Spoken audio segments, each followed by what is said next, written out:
Forget about this place, but I don't wanna leave here if you're just gonna stay.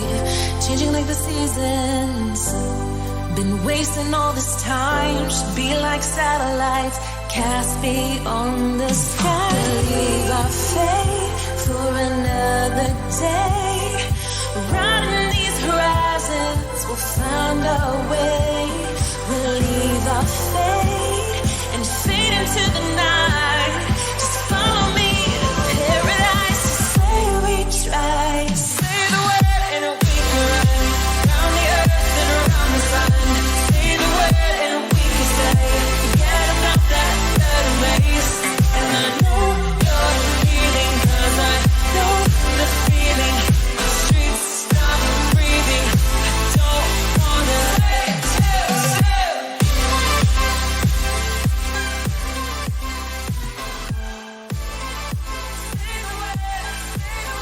Yeah, ladies and gentlemen, welcome into round number 6 of the 2020 Ride365.com Nationals here in MX Simulator. My name is Kellen Brauer. I don't know why my webcam isn't working right now, so I don't have that pulled up at the moment. But we are going to talk about this 250 Motocross Championship, which is getting awfully feisty into the middle part of the championship. And we're going to have the 250 motocross class coming up first tonight. Obviously, they're going to run 2 motos back-to-back before we transition over to the 450 division. And so we're going to be here live for the next about 3.5 hours to bring you guys all the action here tonight from Spring Creek at Millville in Minnesota.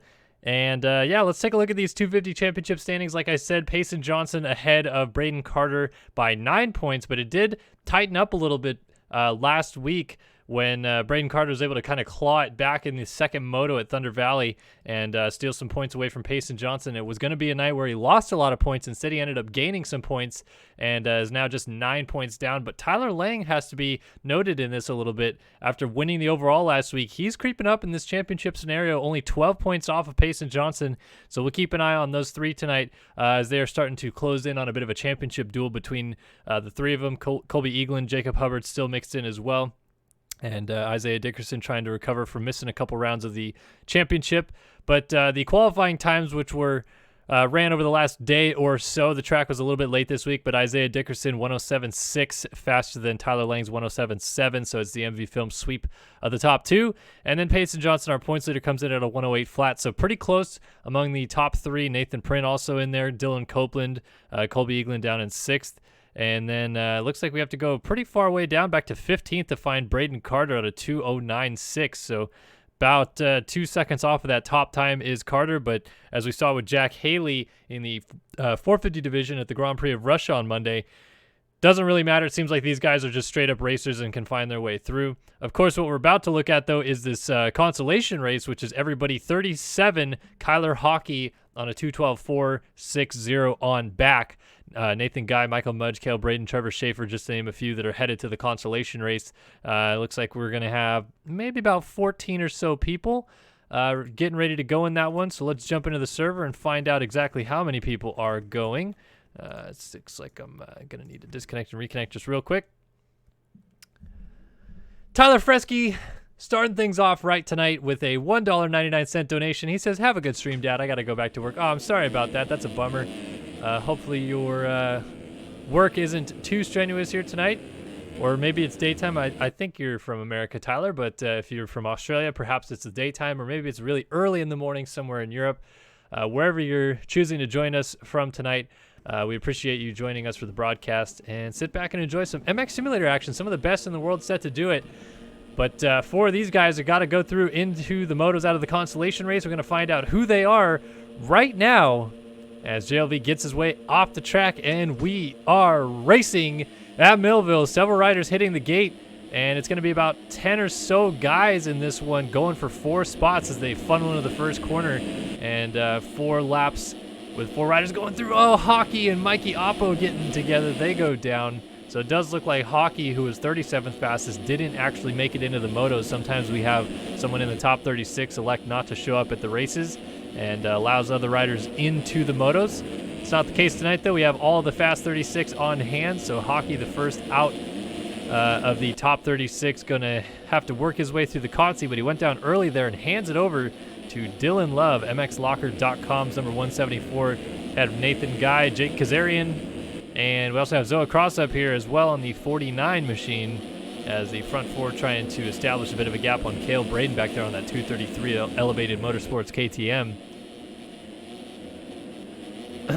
Tyler Fresky, another $1.99 donation as Zoa Cross goes flipping off the track. He goes down, so that's going to allow Cale Braden into that final transfer spot. But Fresky, San Diego baby, born and raised, 12 to 9 shift. Oof, those 12 to 9 shifts, that reminds me of my days working at Target. But yeah, San Diego baby, represent. That's my hometown. I don't live there anymore, but I still represent San Diego when I can. Big San Diego Padres fan myself. Cool to see another fellow moto fan like yourself, Tyler, from the San Diego area. Back to the action here in this consolation race. Dylan Love coming down the hill. Nathan Guy still up here as well. Trevor Schaefer and Cale Brady in those top 4 spots. Kamar Glover bringing Chandler Bloxham down the hill with him. That long downhill off Mount Martin here at Millville. Of course, the Spring Creek motocross facility is owned by the Martin family. Jeremy and Alex's father, or really his mom and dad, both own this facility. As we got Cale Braden down with Schaefer, it looks like, and Schaefer gets up and goes down again right on Tanner Rogers' rear wheel. That's going to allow Bloxham and Glover through into 4th and 3rd, actually, respectively. Glover moves up to 3rd. So Braden gets up right behind Bloxham, and he's bringing the 499 of Tanner Rogers with him. Dropping down the hill, Braden's going to shut the door, and he's trying to go after Bloxham for this final transfer spot. 1 lap in the books, 3 laps still remain in this consolation race. And it looks like somebody's going invis ahead of these guys. Definitely some serious lag going on for somebody off the front. That might be Kamar Glover. It is Kamar Glover. That is very, very bad lag. Hopefully when he resurfaces at some point, he doesn't take down one of these two in this battle here between Bloxham and Braden. Braden trying to carry speed through the rollers, and just as Zoa Cross is caught back up to them, he goes down, entering those deep Millville sand whoops. Looks like he was able to stay on the bike, but he lost several positions because everybody's still really close together here. And then looks like Cross even just got together with someone in the background as Braden down the inside gets around Bloxham. Bloxham almost goes down in the process. Tanner Rogers trying to sneak up in there. And there is Kyler Hockey, I believe, who is down in that first corner. Yes, it is, 79, moving up into the mix as well.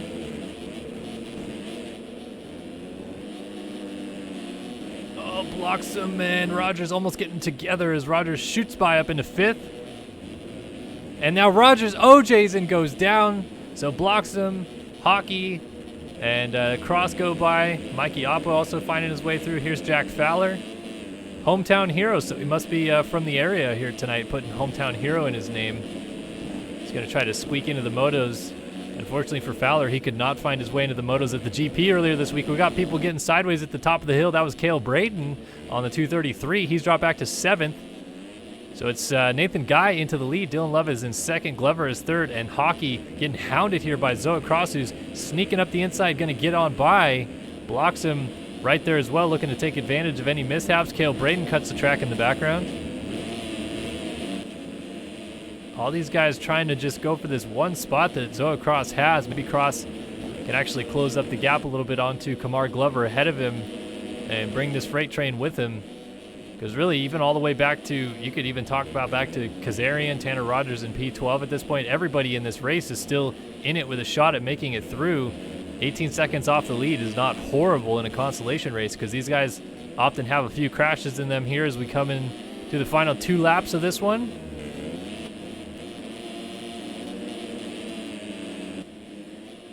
Kyler Hockey just trying to stalk Mr. Zoa Cross here and see if he can't find a way back through on the number 49 mxlocker.com machine.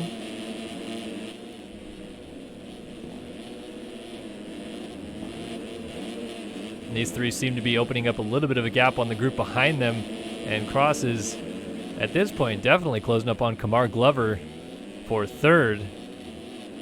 And he's going to need to because Kyler Hockey is still applying a lot of pressure. Got through the first set of the rollers quite well. I hesitate to call them whoops anymore because they really are just rollers. They've gotten a lot more rolled out over the years. Not as deep as they used to be.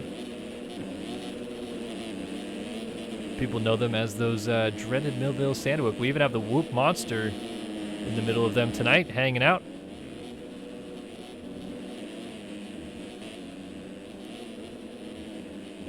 Kyler Hockey losing touch with this group just a little bit. Still Nathan Guy leading from Dylan Love in second. Kamar Glover about 2 seconds off of him in third, and Zoe Cross is still trying to find his way around Kamar Glover in fourth, but they are all in transfer spots at the moment. It is Kyler Hockey down in fifth that needs to try to fight his way forward and get on by.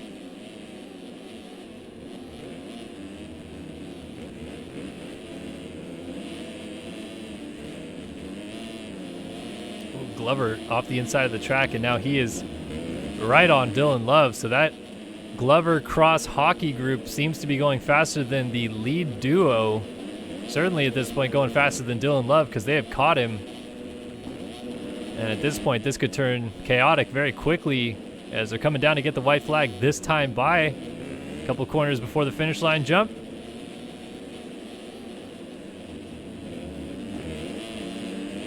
White flag waving as Dylan Love crosses second, Glover third, Cross in fourth. Hockey still just lurking back there in fifth. And if things go crazy, you could talk about Cale Braden or maybe Schaefer getting into the mix as well. Kazarian, Fowler, Rogers, and Oppo blocks them, all looking to be out as Cross. Oh, he almost got together with Glover somehow. They both stay up, but there was definitely a little bit of a nudge there. So Zoe Cross squeezes on by to find his way up into third, and now he's putting some pressure on Dylan Love. Does not want to go down, does Zoe Cross.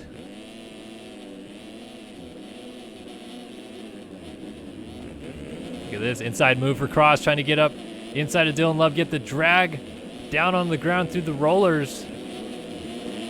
Oh, three riders so close together here. 2, 3, 4, they're all in transfer, but they just got to be so careful with Kyler Hockey lurking back there. They can't afford to give up too much track position or really positions on the track either. They can't let each other go around. This is going to be really interesting down the stretch here. This is a fantastic battle here in this consolation race. 4 riders going for 3 spots as Cross goes around the outside of Dylan Love to move up to second. That is going to be a huge break for Cross, and Love suddenly in a bit of a tough scenario here as he's dropping back into the clutches of Glover and Hockey, who are trying to fight forward. This is going to get dicey coming down this hill. I think this is where you're going to see maybe a full send from Hockey, perhaps trying to get close. Even Glover around the outside of Dylan Love might get to the inside and make that pass stick. He doesn't get all the way to the inside, but he will get the pass done. So Dylan Love gets passed around the outside back-to-back corners, essentially, really at the bottom of the hill. And now he's got to deal with Hockey, who is right there with just 2 corners to go. It looks like Nathan Guy is going to hold on for the win out front, and Dylan Love is trying to hold on for this final transfer spot. Kyler Hockey is going to send it up to the top of the hill. A little bit of lag there for Love. Hockey down the inside. Glover got sideways. Nathan Guy takes the win. Final corner. Hockey around the outside. Cuts back underneath. And it's going to be... It's Dylan Love by 8 1,000ths of a second. Holds onto the transfer spot. That almost certainly will come down to cuts as Cale Braden rage quits right before the finish line jump. Tanner Rogers, Trevor Schaefer, Chandler Bloxham, Jack Fowler, Kazarian, Oppo, and myself in warm-up all probably not going through out of this one. So it looks like we're waiting on Rogers and Bloxham to come through. Rogers will cross the line 6th because Braden was down, and we wait for Bloxham here to cross the line in 7th. Eventually it will be, and we're waiting so patiently for those cuts. Hockey may just make it in, or perhaps they both make it in, and Kamar Glover loses some positions. That's just how close it is. I mean, only a second between 3 through 5 is over the line he goes, and Hockey does get around Glover. Glover drops all the way back to P5. Kamar Glover, with 5 seconds of cuts, has lost a spot into the motos. He finished 3rd, drops to 5th on cuts. That will give Dylan Love and Kyler Hockey both spots into the motos alongside Zoe Cross and Nathan Guy. Unbelievable finish there. Only 8/10 in it, and had the cuts not come for Kamar Glover, it would have been unfortunate there for Kyler Hockey, because that 8/1000ths of a second gap stayed the same. There was no cuts for him or Dylan Love, so it wouldn't have changed anything whatsoever had Kamar Glover not had cuts and stayed in third. Talk about losing it by the skin of your teeth there. But in the end, it works out for him and for Dylan Love. They both go to the motos. Kamar Glover headed back to the hauler with a SwapMotoLive.com number 189 KTM, sitting out the motos, not making it through out of the consolation race.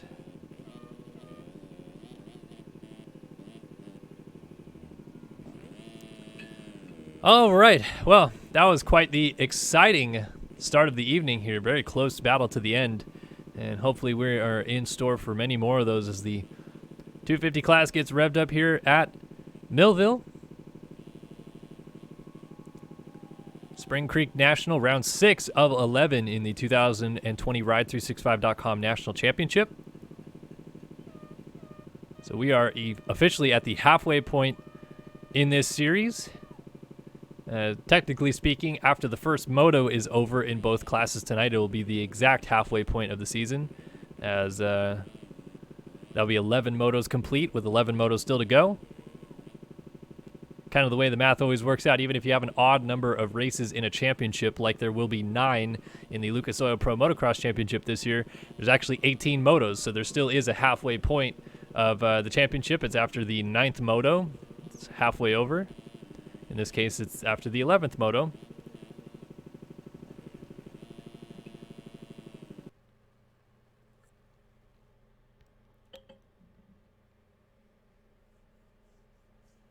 So glad you guys could join us here tonight, though.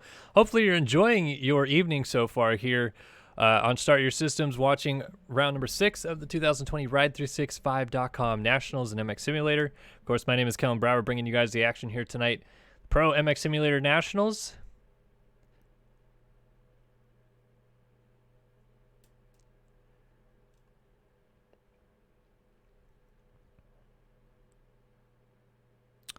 Brendan Kennedy wants to know if before the moto, could I do a ride around Spring Creek? Unfortunately, now is not a possibility because I'm going to get loaded in well after their parade lap is really done. They just do a parade lap to kind of check lineups and all that stuff like that. So I get loaded in really late. I have to disconnect and reconnect because I'll get timed out. And by that time, Race Factory Gaming President Jeremy Cohenauer just likes to get the show on the road, restart everything, and get going.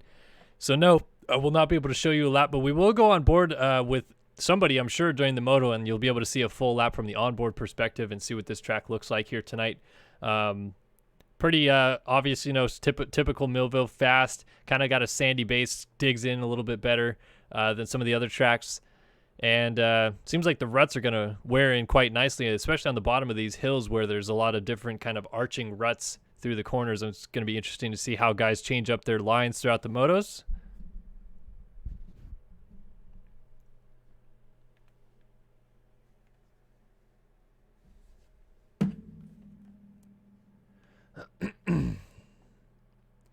All right, so what is it going to be? Does Payson Johnson, your current points leader, can he win another one here tonight?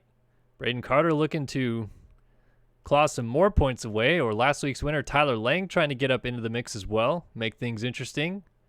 Colby Eaglin's been fast. We saw Nathan Prynn win a moto last week at Thunder Valley. And, of course, Isaiah Dickerson is your fastest qualifier tonight. So what do you guys in chat think? Who do you think is winning the Spring Creek National here in MX Simulator tonight, the 250 class? There's Payson Johnson. There's Braden Carter. There is Tyler Lang. There's Colby Eaglin. There is Isaiah Dickerson. There's Nathan Prynn. Or there's somebody else I haven't said. Maybe Jacob Hubbard can get his first career win here tonight. Or many of the other people that are still lined up on the gate. Anybody's moto to take here at Spring Creek.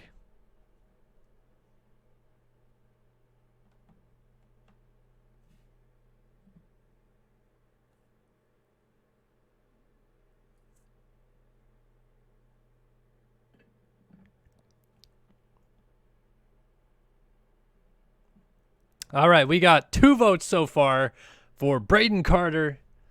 Braden Carter always wins the polls. He won the poll that we pseudo did at the Russian Grand Prix on Monday. Everybody was all aboard the Braden Carter train. Got some votes for Payson Johnson coming through.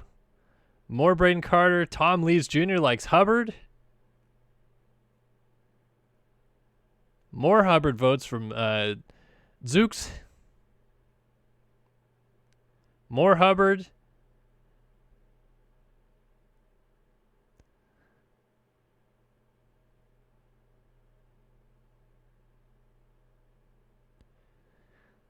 All right, it is all over the board. We got people saying Payson will win or he won't win. He's too much of a hot lapper. We got Hubbard all day. We've got Braden Carter getting picked.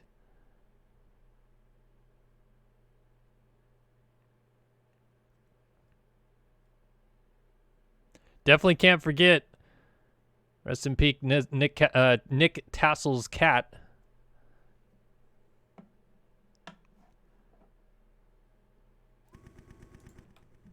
All right, we are loaded in.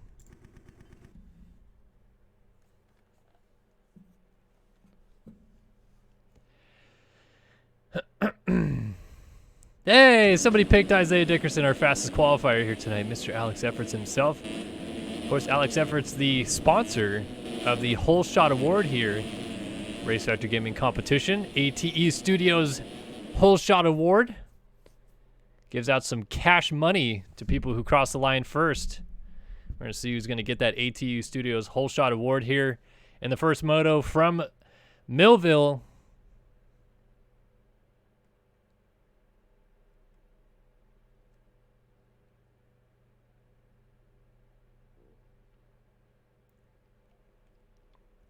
Tricky first corner complex here. It's a long start straight, get a lot of speed going, and then it kind of apexes into a double right-handed turn, almost like a U-turn, but really it's just two right 90-degree turns, and you can definitely come in too fast. Blow it a little bit. It looks like we're already off and running as we come into the first corner. I loaded in late, and it has taken me forever, but it looked like ATE Studios Whole Shot Award did go to Isaiah Dickerson before he was immediately passed by Colby Eagland. Eagland away from Dickerson. Vanderbeek's up here. Trevor Burns.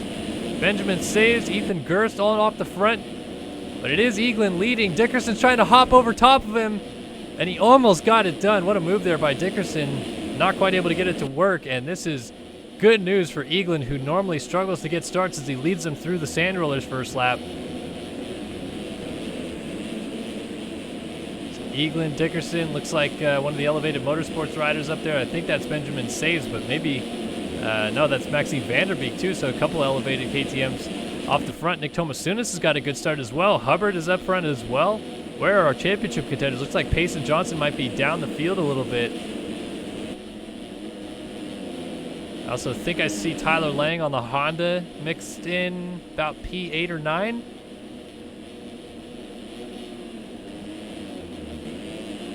Eagland leads him up Mount Martin the first time. This drag race all the way up the hill. Big triple in the middle. These 250Fs have to kind of grind it out all the way to get the power up the hill. Eagland to the top first. Benjamin Saves around the outside of Isaiah Dickerson's trying to get in a second. Who's going to get the drag race down the hill?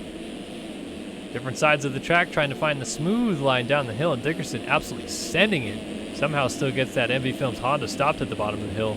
But Benjamin Saves able to peek up the inside and keep it close. Ethan Gerst has got another good start. He has been killing the starts lately, both in the Nationals and the Grand Prix scene. Trying to hold off Vanderbeek. Like I said, Tomasunis is up here.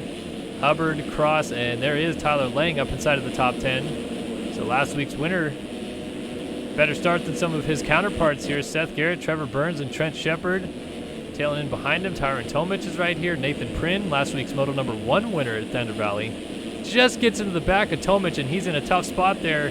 Oh, I don't know how Alex Kerr just went around him. Caden Speck also avoided the contact. And then it looks like, I think that was Luke Sullivan getting hung up there as Frank Jackson also went by. So really no sign. Braden Carter P20 right now as we see the timing and scoring scrolling across the top of your screen. And keep an eye out. Where is Payson Johnson? It's like he has not yet come through. He's 27th right now, is our points leader. And Braden Carter's now dropping down the order. He's gone back to 29th. Could be going back even further as Colby Eagland continues to lead the way through here. 30 minutes plus 2 laps of of racing action, and Benjamin Saves has indeed moved around your fastest qualifier, Isaiah Dickerson. So Benjamin Saves, who picked up this new elevated motorsports ride in the week between here, Thunder Valley and here, made his debut on that team in Russia. Now trying to give him a good shout here on the podium, perhaps in the national championship, if he can march his way up to the front and give a challenge to our race leader, Colby Eaglin. That would be something as well.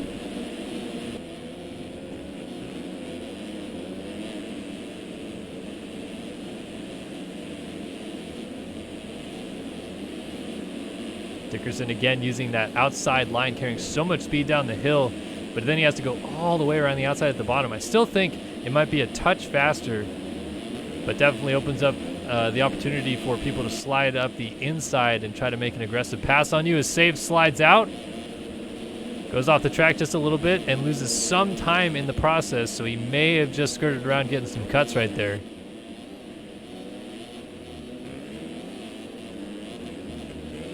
Dickerson definitely putting a lot of pressure there on the 165 machine.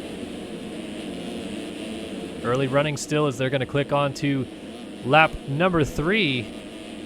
And with our championship rivals well down the order, this is a potential for a big points haul moto for someone like Tyler Lang, or maybe even Colby Eaglin, who's sitting 4th in this championship. If he could win this moto with Payson Johnson and Braden Carter finishing well down the order, he suddenly has a really good opportunity to close a lot of points down.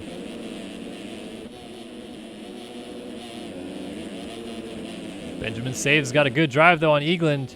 Something happened to the 24 machine that lost some time for him.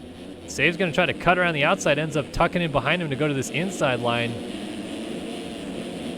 And Benjamin Saves really giving him the business here, trying to get down the inside. Couldn't quite get it, and then hooks the rut too hard, so goes off the track. That's going to cost him a position as Dickerson goes back on by.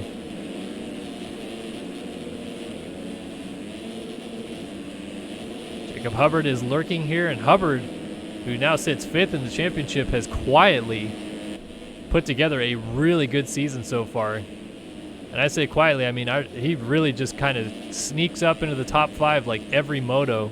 Not ever really a threat to win a moto.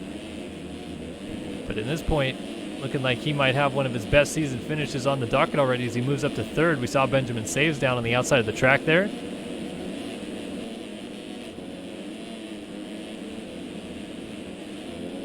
So Ethan Gerst is able to move up into 4th, and Vanderbeek now up inside of the top 5. Zoe Cross straight out of the Consi. Finds himself in 6th early on, and Saves has dropped all the way back to 7th. Nick Tomasunis running in 8th right now, just ahead of the 122 of Trevor Burns. Shepard rounding out the top 10. Nathan Prynne is 11th. Seth Garrett 12th. Alex Kerr 13th. Daniel Mills 14th. Frank Jackson 15th. And Tyler Lang all the way back in 16th now. So lost some positions. That's not going to help his case. Sullivan, Caden Speck, Tyron Tomich, and Dylan Copeland round out the points-paying positions. But if we continue to funnel through the field, Fitzpatrick 21, Nathan Guy is 22nd, and your points leader is 23rd, Payson Johnson. This is kind of eerily reminiscent of Southwick Moto 2, which was the disaster of all disaster motos for Payson Johnson so far. What has by far cost him the most championship points to this point in the campaign. But maybe he has learned from his mistakes, and he is going to try to a calm and methodical way to work through the field as he moves up to 22nd around Nathan Guy. We continue to go further back. That is when you'll find Braden Carter down at 31st, a 2:31.8 last time by. Braden Carter having a rough go of it around here. Really got to get the ball rolling here because everybody out front is checking out. So back up front. Eaglin now coming under attack as Isaiah Dickerson seems to have found a groove a little bit. Dickerson on the MB Films number 26. Behind that, Panini Motorsports number 24 of Colby Eaglin.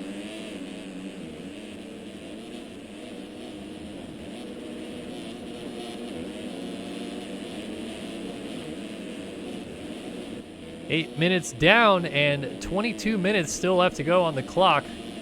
For then a 2-lap board will come out. So much racing still left in this moto. Definitely can't count out Payson Johnson or Braden Carter to charge through the field and get some good points, but at the moment it is looking really good for Eagland and Dickerson, both of which need some good points haul. Dickerson, I believe 7th in the championship entering here tonight, but missed 2 rounds earlier this year for what was essentially him getting upset with the game. Just didn't seem like he was enjoying the tracks or the road or what have you. But DNF'd the first moto at Southwick, and then he actually pulled out of that race while in 5th, just disconnected from the server while running in 5th place, and then did not start the second moto. So it cost him a ton of points.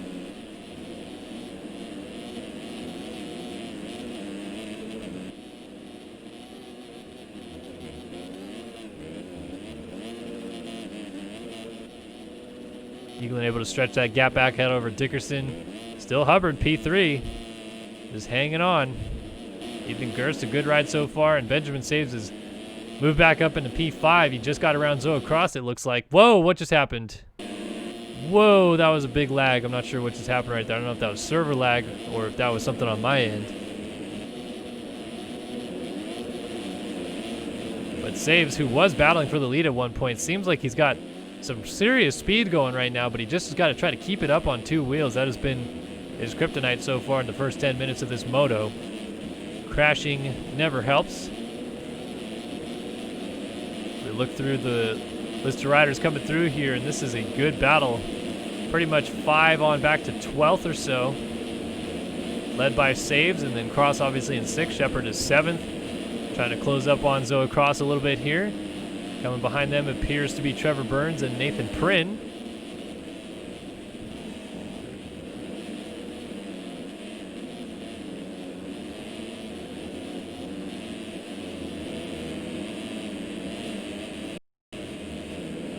So this is a really close. I have some drop frames here. Not sure what my internet is deciding to do.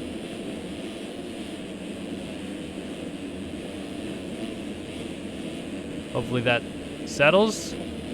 Happened at the GP too, where we just kind of dropped there for a hot minute, but then it worked the rest of the evening. So maybe it's just my internet getting used to the fact that I'm streaming. Changed internet providers, and I thought it'd be better, but so far it's been mixed.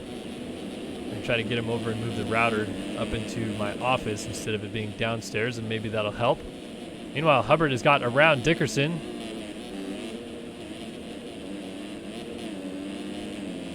So Jacob Hubbard now moves up into 2nd, and that has put P4 and P5 in the championship in 1st and 2nd in this race.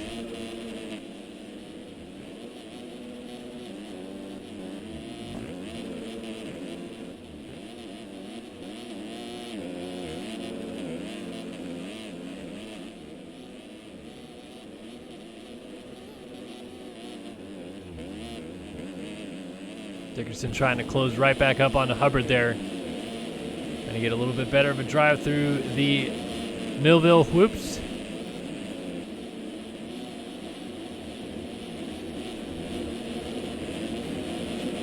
So 12 minutes in to this 30-minute plus 2-lap race, and it's kind of settled down in the front group. It's still a lot of stuff going on back here. And is Ethan Gerst still in 4th? Or is someone ahead of him? Looks like Zoe Cross is ahead of him, yeah. Okay, so my timing and scoring has glitched out, which means I'd rather fix it now than wait too long. So I'm going to go ahead and disconnect and reconnect real quick, because that's going to sit there and do that forever. So just a real quick reload. It's going to take hopefully not too long because it's the same bikes and the same tracks. So let's jump back in. Go on board the Eagland while timing and scoring sorts itself out.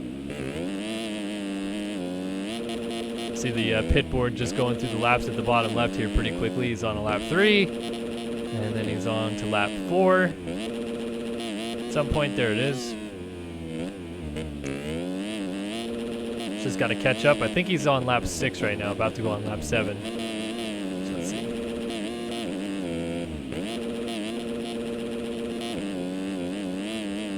Yeah, he was on lap 6, so it's going to go on lap 7 here in a second. There. And now we are back to Eaglin from Dickerson now. Jacob Hubbard has dropped back to 3rd after what appears to have been a fall-off crash because he's lost a lot of ground now to Trevor Burns, who's coming through in 4th. Nathan Prynn, last week's Moto number 1 winner, runs in 5th. Daniel Mills has clawed all the way up to 6th. Good ride for the JDR rider. 7th, Seth Garrett. 8th, Benjamin Saves. 9th for Luke Sullivan. And P10 is Zoa Cross. So still no sign of Carter or Johnson, or Lang for that matter, moving up.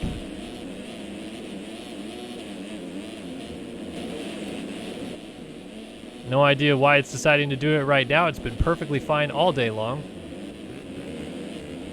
But that seems about on par with any internet provider I get in this area. This is just like the dumbest valley for internet service. So let's hope that it stays good here.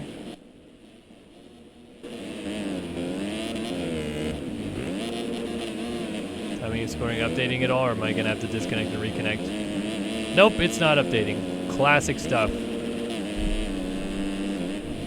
All right, I got to do it again real quick. Again, don't want to get too deep into the moto before it just completely screws me. So, again, hopefully my internet issue's sorted out during this moto. If not, I will take a quick break after this moto and we'll get it fixed. There's a 5-minute break in between the motos. We will make it happen. Back on board with our leader, though, Colby Eaglin. He's going to check in onto lap number 8 by the looks of it right now. It's still Dickerson 2nd. And Hubbard 3rd, and as you can see by the track map in the upper right-hand corner of your screen, it is pretty close battles from 3rd on back. There's still a lot of tight-knit groups, particularly on Mount Martin right now, pretty much anywhere from about 15th back to 28th or 20th or 30th or so maybe. Got a lot of close battles going on as we wait for timing and scoring to fix itself, and we'll go back to some of that stuff.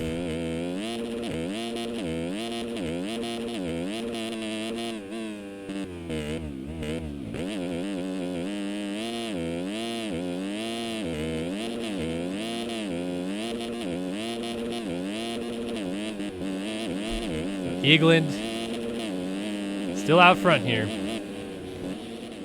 Dickerson 2nd, Hubbard 3rd, Prynn now up to 4th, Mills is 5th, Burns in 6th, Saves 7th, Cross 8th, Gerst 9th, Shepard 10th, Kerr 11th, Sullivan is in 12th, Garrett 13th, Tomich now 14th, 15th for Payson Johnson. So Johnson finally finds his way up into the points, but he's still P15, and he's got less than half the race to go. He's got a lot of places that he needs to start making up here. Vanderbeek, Jackson, Lang is behind Johnson. He's in 18th right now. 19th for Hockey and 20th for James Wilcox. Carter still outside of the points, so this is a dreadful moto for Lang and Carter, but the saving grace for both of them is that Payson Johnson is once again having a terrible moto, similar to that Southwick one that I was talking about earlier. If they can continue to just kind of claw forward and more or less match what Payson Johnson is doing ahead of them, they'll at least not lose too many points in the championship to him. Obviously, Eagland out front gaining the most advantage in the championship scenario right now. And as I say that, it is starting to get tight at the front of the field again. Dickerson has caught back up to Eagland for the race lead. 26 machine trying to put the power down and out drag him up the hill. Again, another scrub. He's going to get to the inside, and a nice move there. Isaiah Dickerson just powers by and then gets together with Eagland, who cuts back underneath. So as soon as he made that move, Eagland able to get back on by him, and they continue the fight on as they cross the finish line jump onto lap number 9. Big shout out, by the way, Eric Thompson. He dropped out by with a $2 donation, said that a hacker used $600 on his Amazon card. So hopefully that's not true, and if it is true, I'm very sorry. Hopefully that's a issue that gets sorted on some level.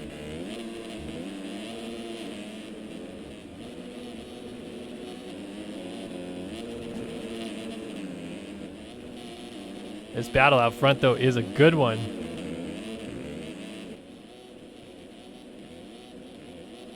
Dickerson applying so much pressure right now on Eagland.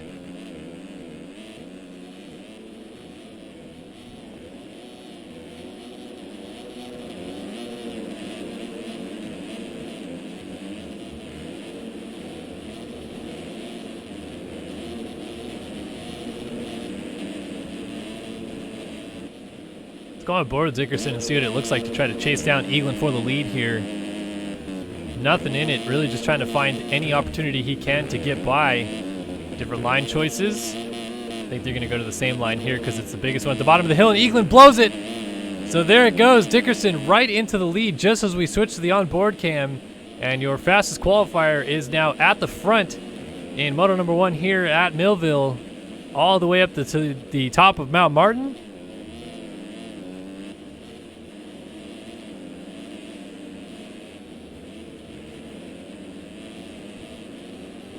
And it's now Dickerson from Eaglin, the 26 machine. Man, at this rate, if these championship leaders keep having the tough motos like they do, I would say it's probably too far at this point because he's about 100 points down, but Dickerson certainly could start doing some damage if he just gets good starts and wins these motos frequently. Eaglin getting a good start is a huge help here, and Hubbard, another guy who's going to benefit hugely from these guys all faltering. Daniel Mills is clawed up to 4th, but he's still dealing with pressure right now from Nathan Prynn.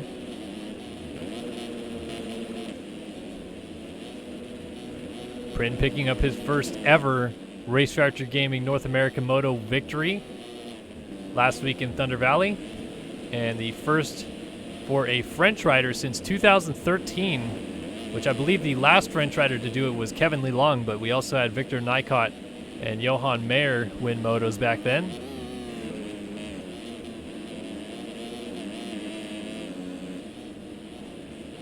And Maxime Tassone. So, yeah, I think it was definitely Lelong that won the last moto, but that was back in 2013. So it's been a long time in the 250 class since a French rider was able to make it happen, but Prynn did it last week. Now trying to put the pressure here on Daniel Mills, who is one of the OGest of OGs in this game. UID number 22 as Prynn wheelies into the Millville whoops.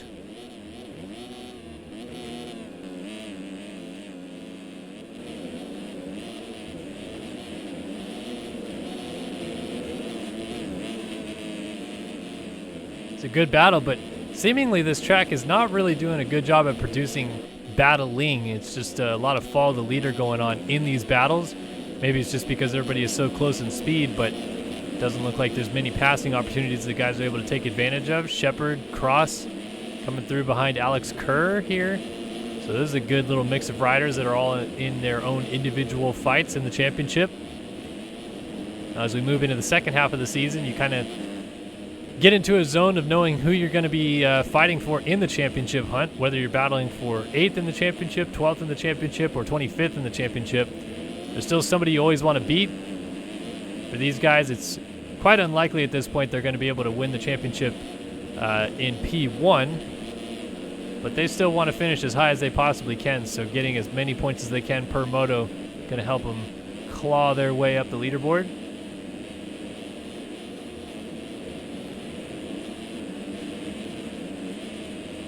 Sullivan, Payson Johnson. So he's back here right now in 12th, 9 seconds behind the next group of people. He looks like he just got around Frank Jackson, Seth Garrett, Ethan Gers, James Wilcox, and Braden Carter's up to 17th now. Tyler Lang is now 19th. So this grouping coming down the hill right here, if Carter can start making some of these moves and essentially go with Johnson, who's only about 2 corners ahead of him, maybe at the most, and Carter will do himself a huge favor championship-wise because he will not lose too many points. Only 9 points down entering the championship, or entering tonight's round 6 of the championship, I should say.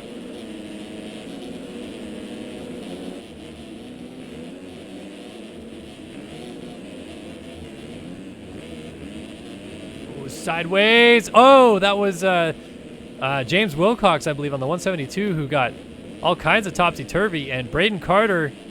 did he miss timing gates? What's going on? Braden Carter is dropping down the order.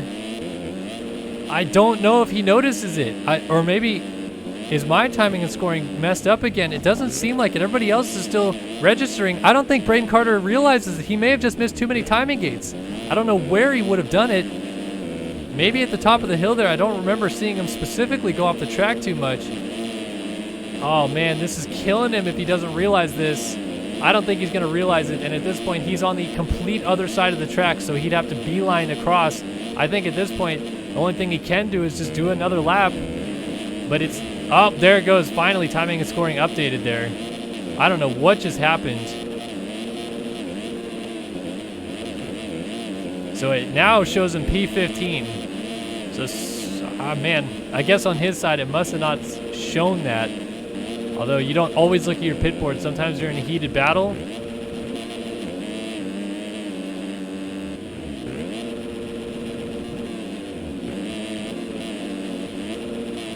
Dropping down the hill. He's right behind Seth Garrett, and he's going to get around Seth Garrett. That moves him up to 14th now, and only Frank Jackson is between himself and Payson Johnson in 12th. So Tyler Lang has got to be the next guy that starts moving forward, but at this point, they're so deep in the moto, I don't think any one of these guys is going to finish top 10, and talk about a huge swing in points for Eagland and Dickerson out front, who both really need it.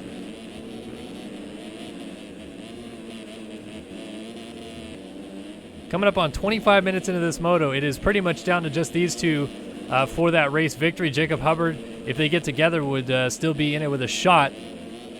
But at this point, I don't think they're going to fall much worse than third or fourth. I mean, we've seen some historic implosions late in the race, but Payson Johnson maybe could get up inside of the top 10. And Eagland, if he finishes up this one in second, still going to get a good points haul back in this championship fight.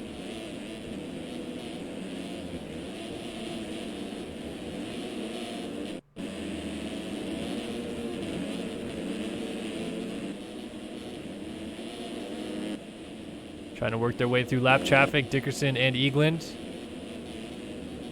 Going over the top of the hill there. Looks like, I think that might have been Dylan Love moving out of the way.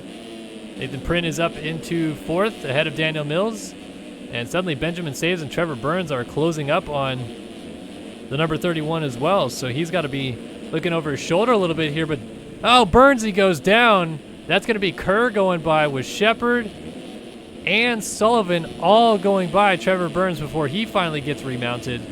Zoe Cross not able to make the move, and yeah, Payson Johnson catching this group. So I said it would be tough for him to get inside of the top 10. Well, he very well may be able to get up inside of the top 8 or so, because this group in front of him, all positions he could get here, and he's only 2 seconds off them. Oh, rider down, that's going to be a spot. That was Zoe Cross. Although Johnson just got really sideways going up the hill, still able to get the triple. So Cross and Jackson are separating Johnson and Carter still. And Tyler Lang is trying to go with Carter. I just can't imagine that Tyler Lang isn't literally just kicking himself in the shins right now, though, because had a good start, and I don't know what happened early, but he must have had some falls or something, as Benjamin Saves now also goes ahead of Daniel Mills. So Mills has dropped from 4th to 6th here these last few laps, as Saves continues to try to march forward from his early falls. Mills might get him back, though, at the bottom of the hill. Nope, Saves around the outside, keeps it.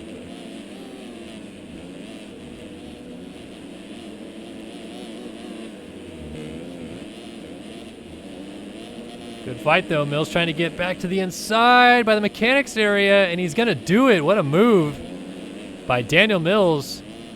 Now Benjamin Saves trying to find a way back through. Man, I just talked about how it doesn't seem like there's opportunities to pass on the track, and Mills just finds a way to squeeze on in there and force his way by.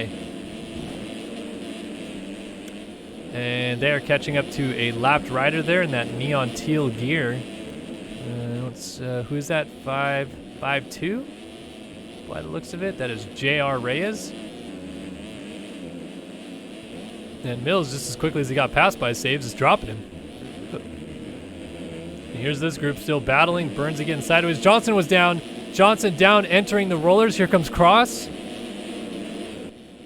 Not going to quite get to Johnson, but Brayden Carter can now see the championship leader ahead of him. And it's still points, even way down here in P11 or wherever they are. It is still points gained in the championship if Carter can make the move stick on Payson Johnson.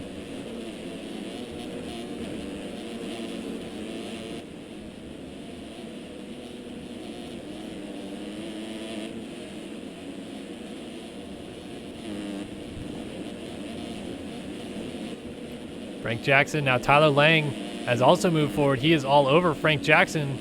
I think this is for 13th.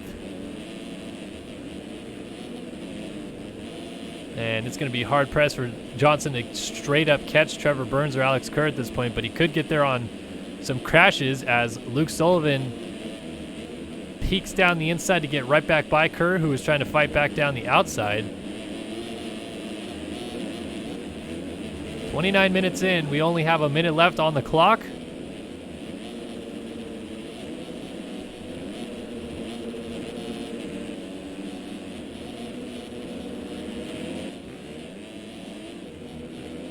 Good little battle here between all three of these guys trying to maximize their points total in this first moto. Dickerson with a 3.5 second lead on Eaglin. 12 seconds further back is Hubbard. Prin still fourth. Mills fifth, as we saw. Saves is right behind him. And Shepard runs seventh. And then this battle, this three-way battle between Sullivan, Kerr, and Burns, fighting over the 8th spot.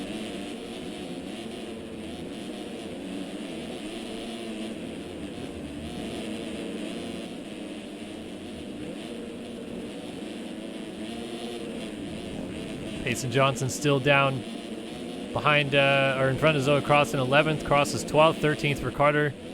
I think Jackson is still in 14th and 15th for Lang. They're trying to tighten up those gaps to Payson Johnson as we watch this crazy battle. Kerr rips through the inside. Does not quite get the traction down, though, to make the move yet on Sullivan. And Trevor Burns is waiting in the wings for something to happen.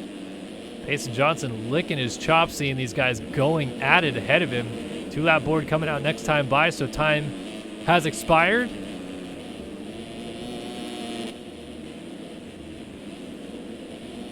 Thought Sullivan was a little bit short, but it turns out Kerr went a little long on the uphill triple, but he launches down the hill. Oh, I think he got a little piece there of Sullivan, almost landed on him, got sideways, fortunate enough to save it. Burns gets the spot back, going on by him. And Kerr does not get the uphill triple. That's going to cost him some time right there. Burns, he trying to get down the inside of Sullivan. Benjamin saves suddenly in the mix here. Oh, big crash. Trevor Burns cartwheeling down the hill.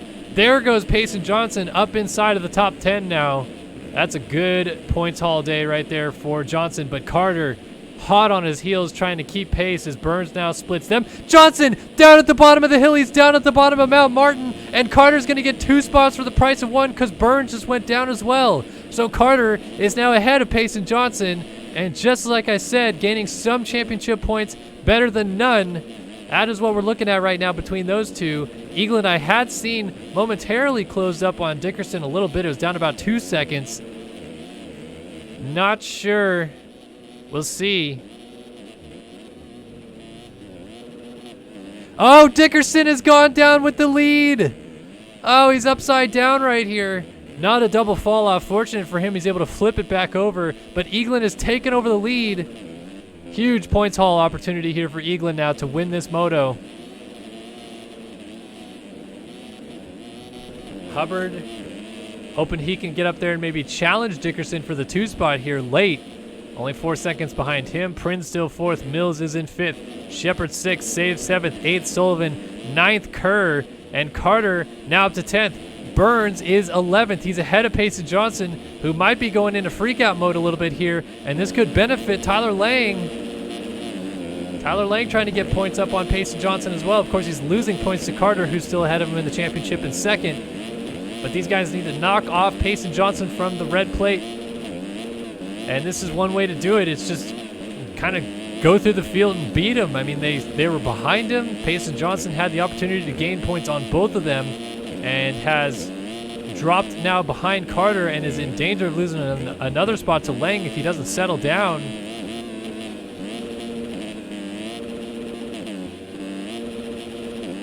What's incredible is it seems like these guys in 13th right now are really not that far off the leaders. I can't imagine the leaders lapped up very far in this moto because the paces are so close. So Burns now has Johnson all over him here for this 12 spot. The 11 spot.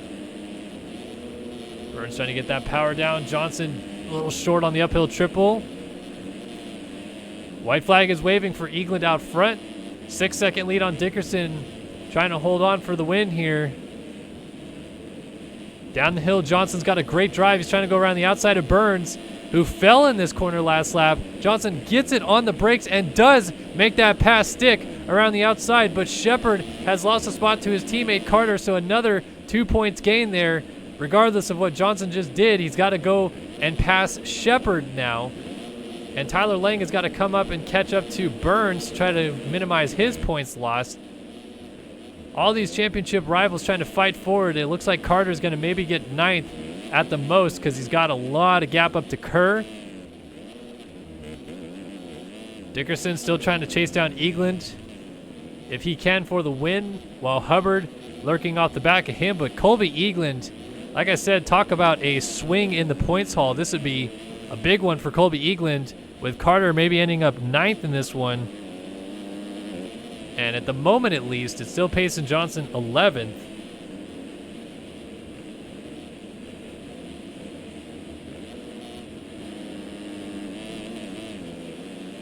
So Eagland hoping to maybe win this moto and really start putting on a second half charge here in this championship, as this is now literally the end of the first half. The next moto is going to be the second half of this season. As Eagland charges down Mount Martin one more time.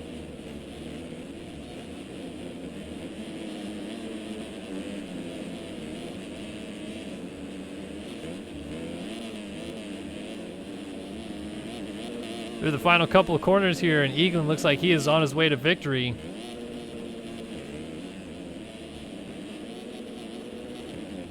So Eagland entered this one 56 points down in the championship, but he's going to pull back about 16 or so of those points right now.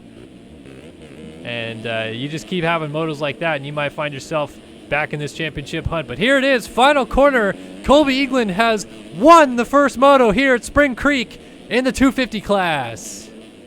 Dickerson will cross the line second. Hubbard a valiant third. Prin looks like he's got 4th locked up ahead of Mills. Saves back in 6th, 7th for Sullivan. 8th is now Braden Carter. Got around Kerr, and Kerr's getting up alongside Payson Johnson. He does not want to lose his spot. He puts Johnson down. Alex Kerr puts Payson Johnson down, and that allows Tyler Lang through. So Tyler Lang gets some free points there, and Burns might want to get around Johnson as well. Wow, that was pretty much luck, though, because Kerr got up at just the absolute right time where he still wanted to keep that position, and he was alongside Johnson, so you knew he was going to send it in there. Payson Johnson probably would have done better for himself to back off there, but Kerr ends up finishing inside of the top 10 because of that. Lang ends up 11th, and Johnson will cross the line P12. Trevor Burns 13th. Frank Jackson going to end up 14th here. Owen Hillman looks like he's going to end up 15th. J.R. Reyes trying to let him go by. Seth Garrett trying to hold on 16th. Tomich in the final couple corners giving him some fits. Kyler Hockey also back there. And whoa, that came down to the line between all three of those. Only 0.8 of a second between them. James Wilcox going to pick up 19th. And the final points paying position here will go to Ethan Gerst, pending cuts. Zoe Cross and Roy Mitchell will cross right behind him. Only 1.7 seconds, both of them behind. Vanderbeek, Anderson, Paz, Hunt, McDaniel, Guy were the last riders on the lead lap, but that's kind of crazy. 28 riders still on the lead lap. Copeland, first man, a lap down in 29th. 30th was J.R. Reyes, 31st, Dylan Love. Caden Speck, Jonathan Alexander, Jaden Wilson, Neil Fitzpatrick, Nick Tomasunis, Colt Hans, Brandon Nygren, Tyler Bartlett, Trevor Spencer, all did not finish this moto. And we shall wait for cuts because this could be damning evidence. Let's see, anything changed? Looks like Hockey got around Tomich on cuts for 17th. And yeah, the rest stayed the same. So unofficially, Carter just gained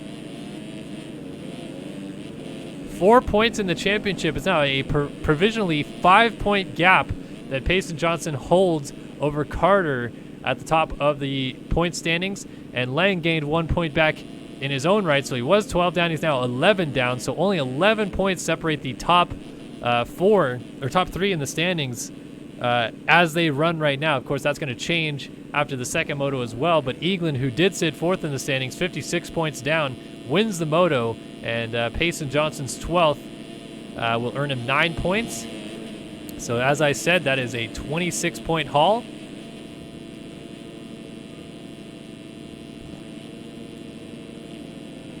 I mean 16-point haul for Colby Eaglin there, 25 points to the 9 points that Payson Johnson just picked up.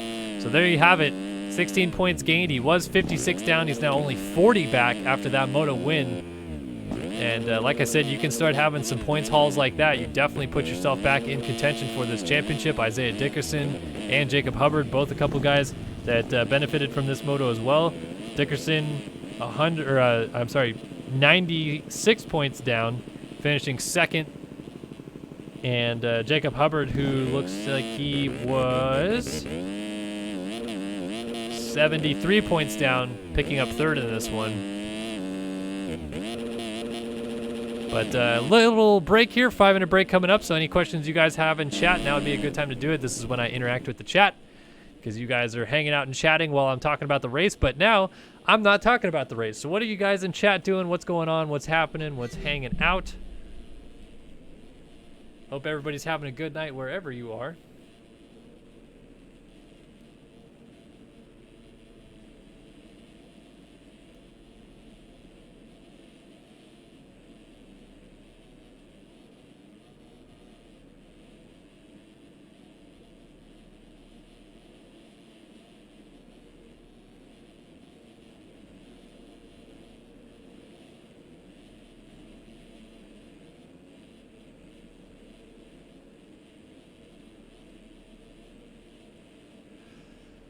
Alrighty.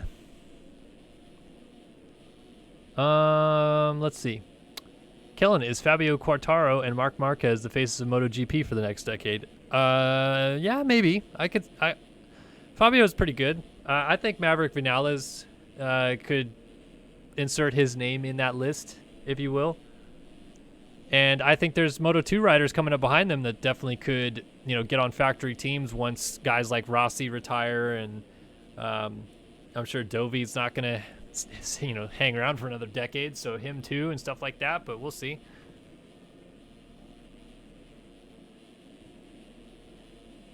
All right, let's see what else. A lot of questions coming in.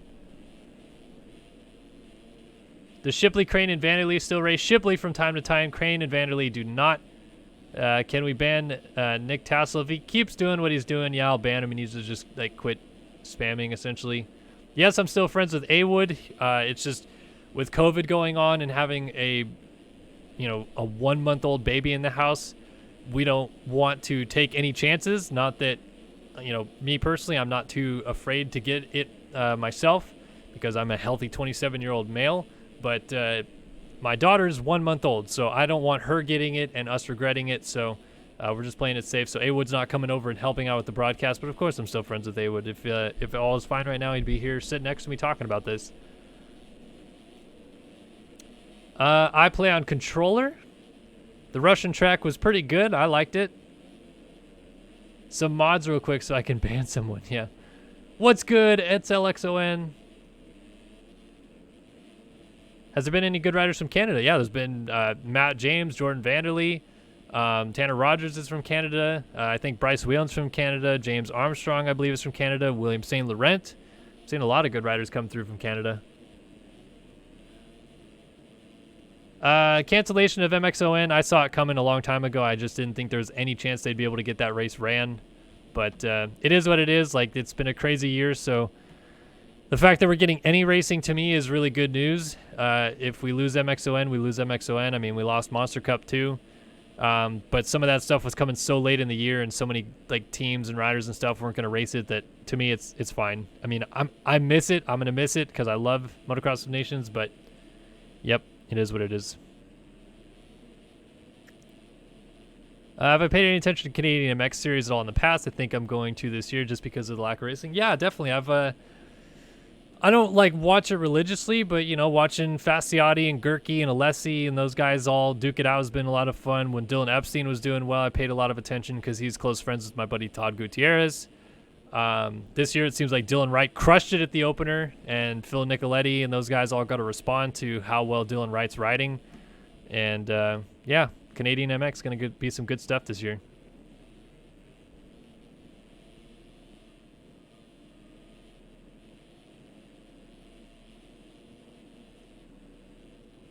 Zooks wants to know, with COVID, do you think nationals will have spectators or no? So right now there are some nationals that will allow spectators. It is not a full capacity thing. They will sell out of tickets. So if you look at your local national and you want to go, buy tickets now because it will sell out. They're only allowing limited amounts of tickets. But some nationals are not allowing spectators. The only way you can watch at that point is sign up for amateur day and race amateur day, and then you get basically a ticket to come to the race because they're not going to have you pack up your camper and all that stuff and leave and not watch the national. So you can stay there and watch the national and race amateur day, but some tracks are 0 spectators, only the participants in amateur day and the pro motocross paddock. Where do I rank Jeffrey Hurlings all time? I mean, he's coming up on top 5 in MXGP in my opinion. I still think you put DeCoster, Joel Robert, Everts. I put Cairoli ahead of him. I'd put probably even like Harry Everts ahead of him. And then, of course, you know, there's a ton of other world champions mixed in there as well. But I mean, how many GP wins he has is pretty insane. So he's about top 5 there.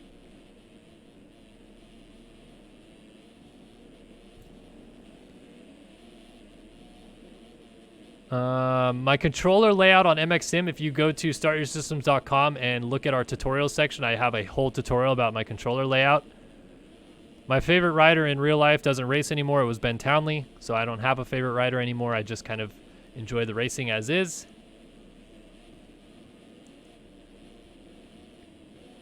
T. Crane was in a server the other day trying the track. That's cool. So I say Tomich, but it's Tomich. So yeah, I get Australians' names wrong all the time. Like the way that I feel like they are probably would be pronounced, get it wrong all the time. But all right, Tyron Tomich. I thought I was getting the first name wrong. I thought Tomich was right. I thought it was like Tyron Tomich, but Tyron Tomich. Got it. Thanks for the update. It's better controller for MXSim, Xbox One or Xbox 360. I use a 360 because when I started playing this game, there was no Xbox One. So yeah, that's how long this game's been out. But I started with a 360 controller, and I stayed with it because I was familiar with the feel in my hand. But another big reason I stayed with it is because it's a wired controller, and I've seen way too many people. It doesn't happen that often anymore, but there was a lot of people back in the 2012 to 2014 range that their controller died mid-moto and went a whole lap down or whatever. So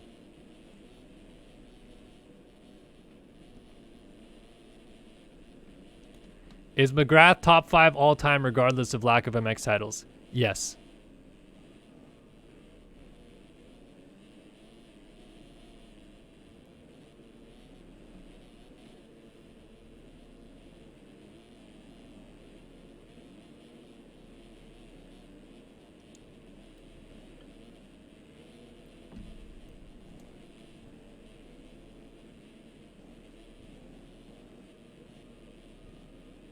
Oh, so it's Studio 8.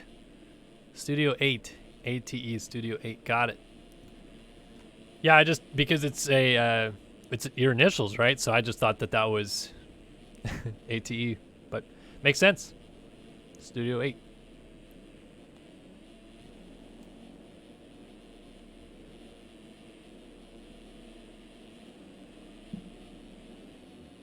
I've been playing Sims since late 2011.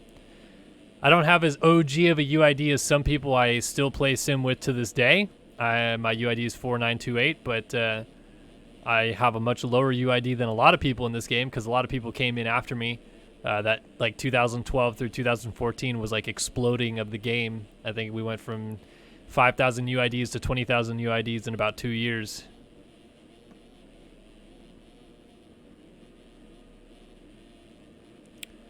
Jaywalk for top 20s this year? You know what? I think I could see it. And the reason why is because, like, I'm not trying to be mean to Jaywalk or anything. I think he's a great rider. He's way better than me. I wish I could have an ounce of his talent. But I think that what's going to help Jaywalk this year is not everybody will race outdoors. It's a shorter series. It kind of goes all over the place. I think you'll see less privateers try it. And because of that, there will be more opportunities for someone like Jeff Walker to get up inside of the points. Not saying that he couldn't do it outright on merit alone. I think he probably can. But I think that that alone helps him kind of jump up to that echelon, I guess, if you will, of getting into the points potentially. Not saying he will for sure either, but anyway. All right, they're waiting on Braden Carter to fix his internet. Thank you for the update, Brady. Another minute till starting lineup.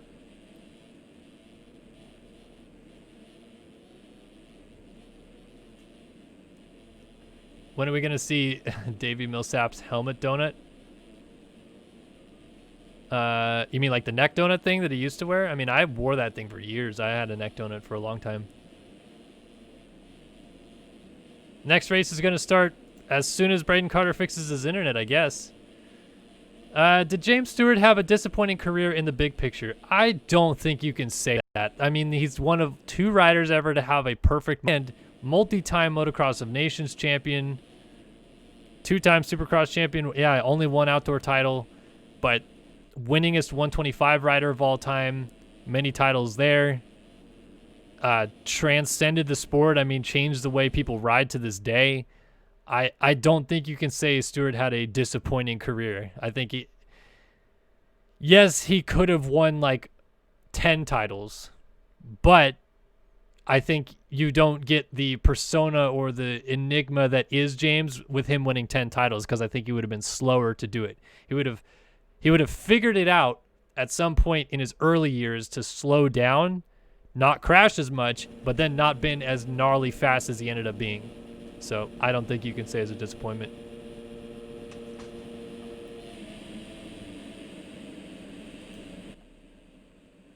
So it looks like I think Carter got in.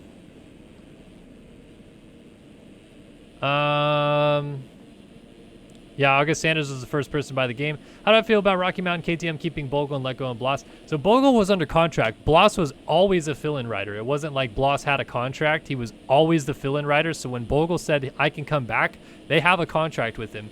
Because of COVID, they probably tried to keep things as slim as possible. They didn't have the ability to add a third bike, or else I think they would have wanted to keep Benny. So I understand the logistics of that, and I get it sucks for Benny because he was doing so well. I think he's going to land on his feet. But Bogle had a contract. Like, they can't just back out of that contract and say, well, we're just taking Benny, because they still would have had to pay Bogle's contract. So it's better to have him on the track riding their bike while they're paying his contract instead of just paying the whole thing and then bringing Bloss on, which still would have cost them the same amount of money to put 3 bikes on the track. So that's why they got rid of him.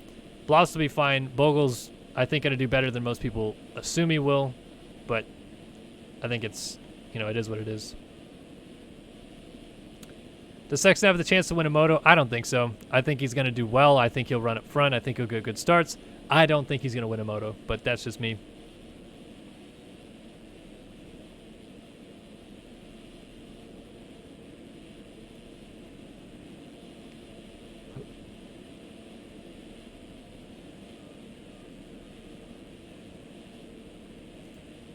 All right.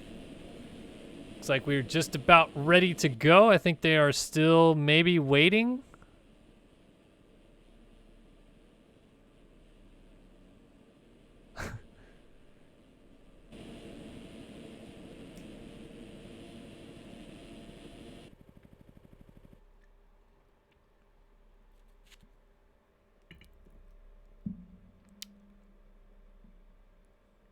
.250 moto number 2 coming up. Who's going to get the Studio 8 Whole Shot Award?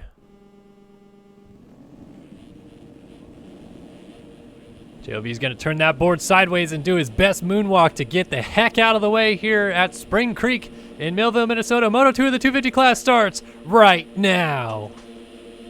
Whoa, a lot of guys hit the gate, including Dickerson and Johnson. It looks like another great start for Eagland if he gets to the corner first. He does. Colby Eagland, Studio 8 Whole Shot Award, takes it away this moto as well. And this is setting him up huge in this moto because there's no Dickerson on his heels. So Eagland could potentially be looking at a great day here in Millville with another good start. Copeland's right there. Lang's got a good start. I think Johnson might have got through pretty well despite hitting the gate. He might be up here as well. Don't see Braden Carter just yet. We got, I think, that might have been Tomic on a Suzuki flipping through the rollers there. And what a bonus that is for Eagland to get that start again. Trying to look back and see if I see Payson Johnson. It actually was not him that I saw. Johnson down in 23rd right now, so mid-pack start for your points leader. And it's going from bad to worse. He's dropping down even further. Down to 29th is Johnson, but leading the way again,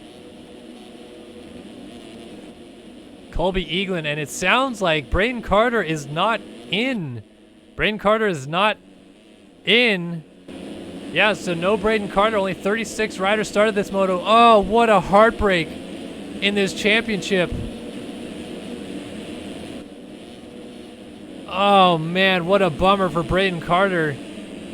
Just as he gained points back, he was only 5 points down in the championship off of Johnson. So at this point, oh, he just has to hope and pray Payson Johnson has another dreadful moto, similar to the one he had the first go around. But at this point, if it is a bad moto like that, Lang might be in a position to take the championship lead away here. At least as they run, he is in a spot to do so with Johnson outside of the points. Unbelievable. But either way, so look at, if Eagland wins this moto again, depending on where Payson Johnson finishes, talk about a point swing today for Colby Eagland. 16 points gained, now sits only provisionally 40 points down the championship. No idea where Johnson's going to get back to again, but give him another 16 points this moto, for example. Brings out all the way down to 24 points back in the championship. It's a whole new ball game going into the second half of the season, and Colby Eagland has shown up to play here at Millville. This is going to be crazy to watch how this all shakes down in this moto. Meanwhile, Copeland trying to hold off Lang for the time being, but Lang is going to scoot on by. That moves him up into third. So now we'll have to keep an eye out on where Johnson ends up as the battles start kind of sizing up early on. Tomasunis has got another good start, but he did not finish the moto last time around after that good start. Jacob Hubbard also gaining good points this round. Felix Anderson, Kyler Hockey, Benjamin Saves, Daniel Mills, Trevor Spencer, Ethan Gerst. You see Dickerson back here with J.R. Reyes, Caden Speck, and then Payson Johnson coming through. I think he's already in the points. He is. He's up to P15 is Payson Johnson. And Ryder's going down, so he's going to go up to 13th now. Talk about a break right there.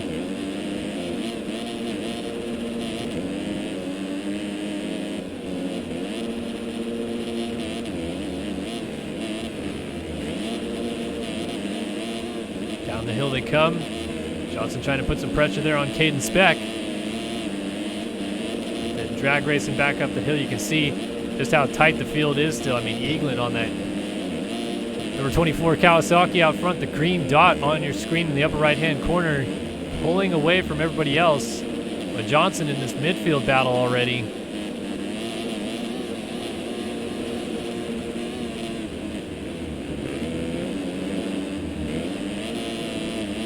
Another rider down, looks like one of the Elevated Motorsports riders. Is that Benjamin Saves, perhaps? It is, the 165 of Saves. And he momentarily got passed by Speck. Now they're getting together right ahead of Johnson. Oh, that almost got really dicey right there. Johnson's just trying not to mess about with it at all, and he's just trying to get both of them. Trying to charge down the inside. Oh, don't get together there. Saves trying to hold it on around the outside. Johnson's going far outside, loses both positions, then tries to fight back. This is incredible onboard action, so close. Johnson has to settle in behind Speck. Still P13. And interesting to see how much Johnson was just going for that pass right there. I get trying to make these positions up, but cannot afford to go down right now. And he just gets a couple spots there, as in the end it was Speck getting together with, but he gets saves. Yeah, Benjamin saves. So Johnson now moves up to 11th. Eaglin, Lang, Hubbard out front.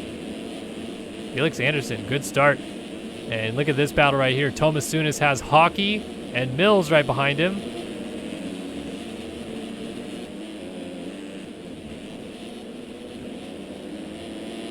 Drag race up the uphill triple. Hockey trying to go around the outside. We'll turn into the inside, but Thomas Sunis defends. Mills just trying to hang in there as well. Man, still just cannot believe Braden Carter not on the track right now. Man, that's going to be just such a bummer if this ends up costing him the championship. You come down to those final couple rounds and say he loses it by a few points. Not saying he was going to score points in this moto for sure, but scored points in every moto so far this year. This is going to be the first pointsless moto for Carter all season long. As around the inside of Thomas Sunis goes Hockey, and Mills follows suit. Thomas Sunis has some heavy competition putting pressure on him here as Dickerson's going to try to size him up next. Scrubs down the table. Going to scrub the table again. Look at how much lower Dickerson's able to stay with those scrubs. And now gets to the inside of the 507 at the top of the hill here. In the end, a fairly easy maneuver. Then Copeland on the 35 comes next. He's trying to go around the outside. And you see Payson Johnson there with the red plates on the 351 also coming into frame.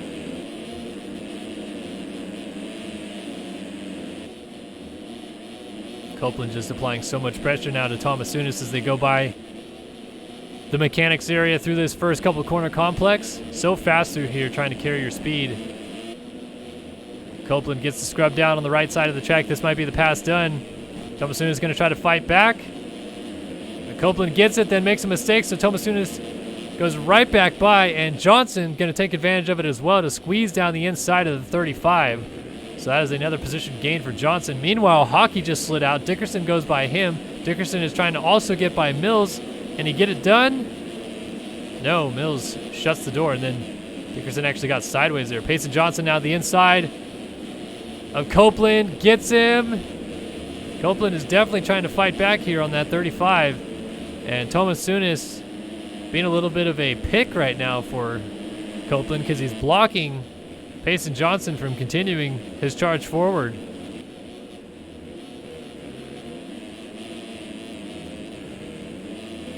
Johnson trying to square him off, but inside. Oh, I thought Copeland had that middle rut hooked, but he just not get the power back down into it.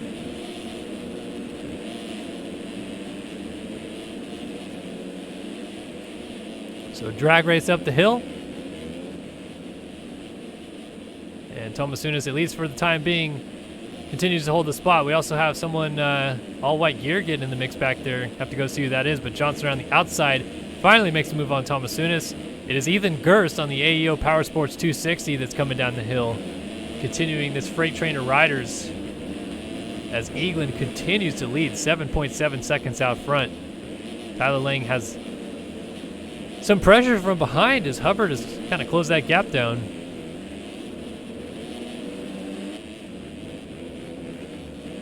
I feel bad for Thomas Sunis that we're watching him so much, but it's just because this entire freight train of riders is kind of working forward, and it just so happens to be that Thomas Sunis is the one rider there passing the most. But Copeland now trying to size up a move on the 507. Almost got him a lap ago before the rollers. Since then, Johnson's gone through, and now Copeland finally makes it happen. Ethan Gerst trying an outside move as well.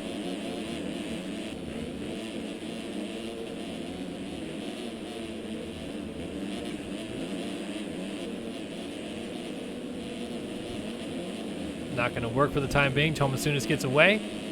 Meanwhile, Payson Johnson is putting the pressure on to Kyler Hockey up here. So 11 points in it between Lang and Johnson. And Johnson, I think, is already moved up enough positions to keep the championship lead over Lang as it runs, but losing points all the while to Lang. And depending on where he gets in this moto, Braden Carter sits in the wings waiting and hoping it doesn't completely ruin his championship hopes.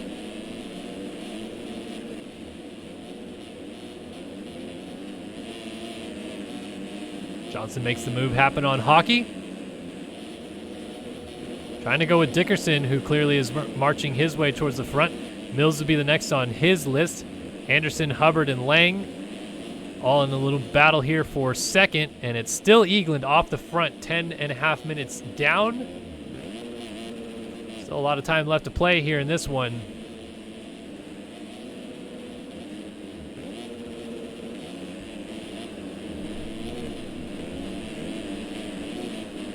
Look at Hockey here trying to go with Johnson, not trying to lose touch with the championship leader at all.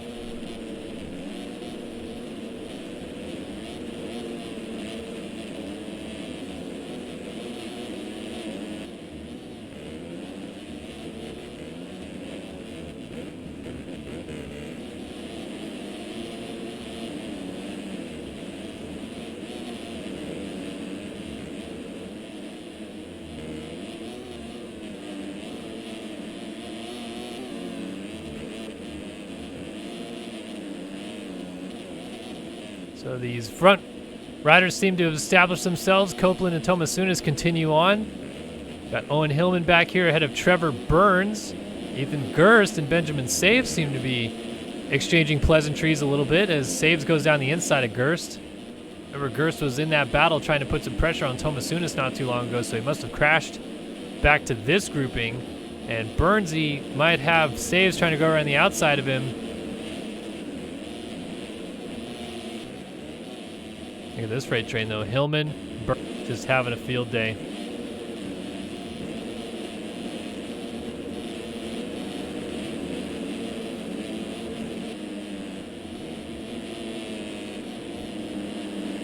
So can Saves get a pass done on Burns? Burns trying to size up Hillman ahead of him, and he might get it done here down the hill. Oh, and he gets swapped and goes down and almost takes Benjamin Saves with him, who wisely jammed on the brakes not to run into him.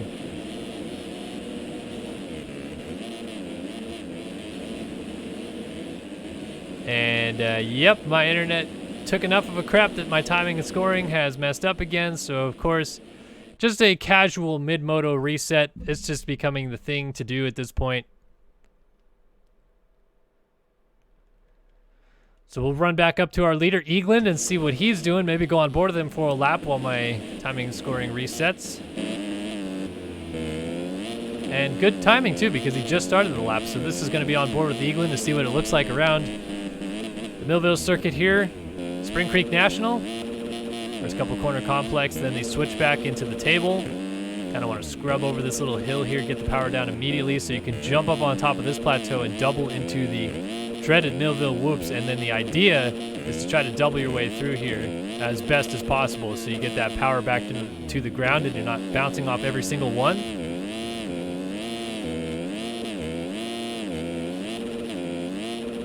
You can hear Eagland just whoa, whoa, whoa through every single whoop.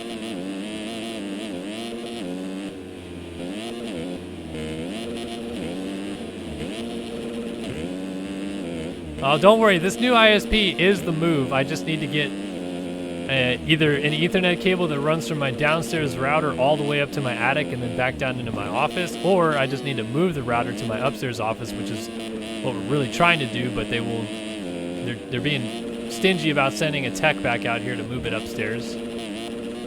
But once I do, hopefully, the router right now is putting out, when we checked it about a couple days ago, is putting out 912 down, 800 up. So if I can get it hardwired into my computer, because right now I'm running off of this tethered connection that I use through the outlets, then it'll be good. It's actually not off Wi-Fi. It's this weird device that connects to the outlets and then hardwires into your computer, so it's getting the internet connection through the electric current, essentially, I guess. But I don't know. My old friend Mike Strelo showed me how to use it, and it did work for a long time. I actually got some really good speeds out of it, but I think at this point I'm just to the point where I want to get hardwired.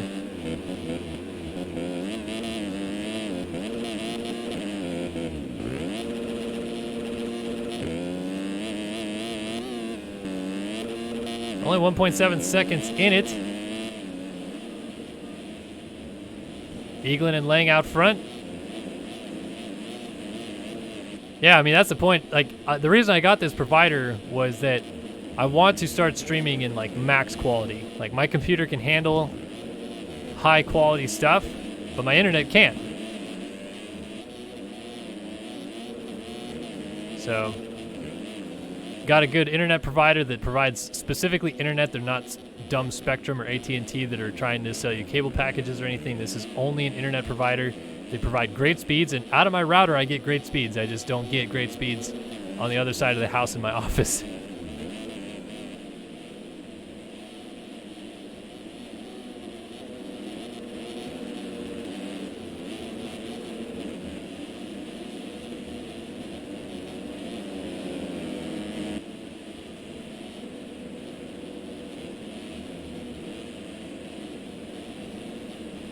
This is a good battle for the lead, though, brewing. Lang is trying to put the pressure on Eagland. Both of these guys really have a lot to gain right now by winning this moto. Lang, for the short term at least, claws some good points in the championship up against Payson Johnson.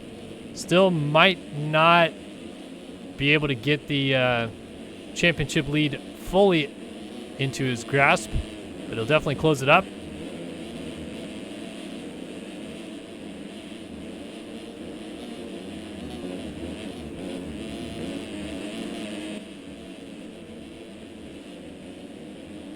Look at this now, a three-rider battle, because Hubbard is squeezed up into the mix. And remember, Hubbard was third in the first moto.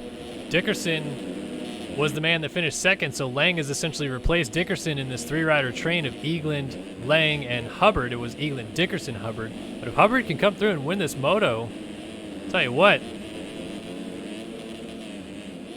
talk about a bit of a surprise.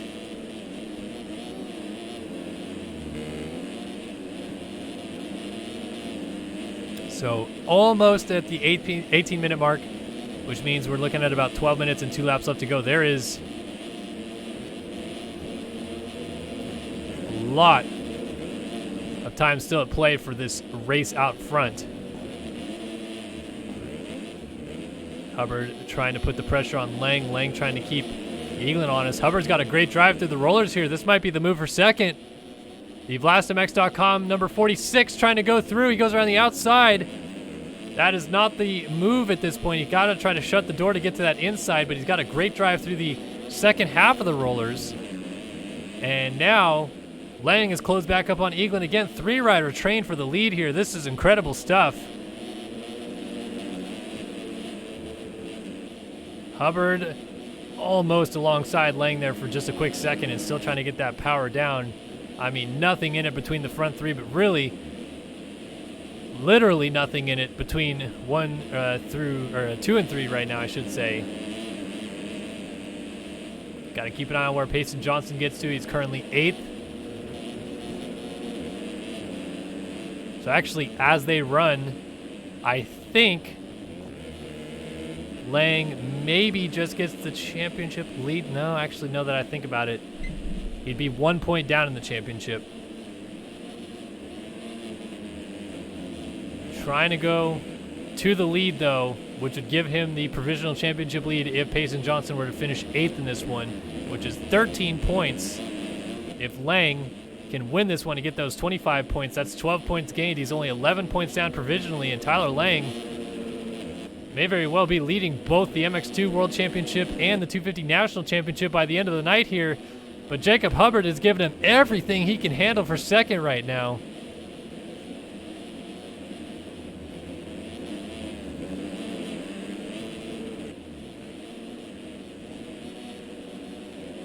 These guys just throwing caution to the wind right now, trying to lay it on the line and go for the win here at Millville. 20 minutes are down, 10 minutes remains.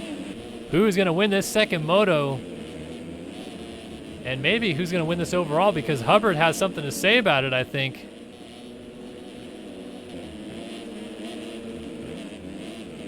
Oh, Lang almost clipped a tough block there.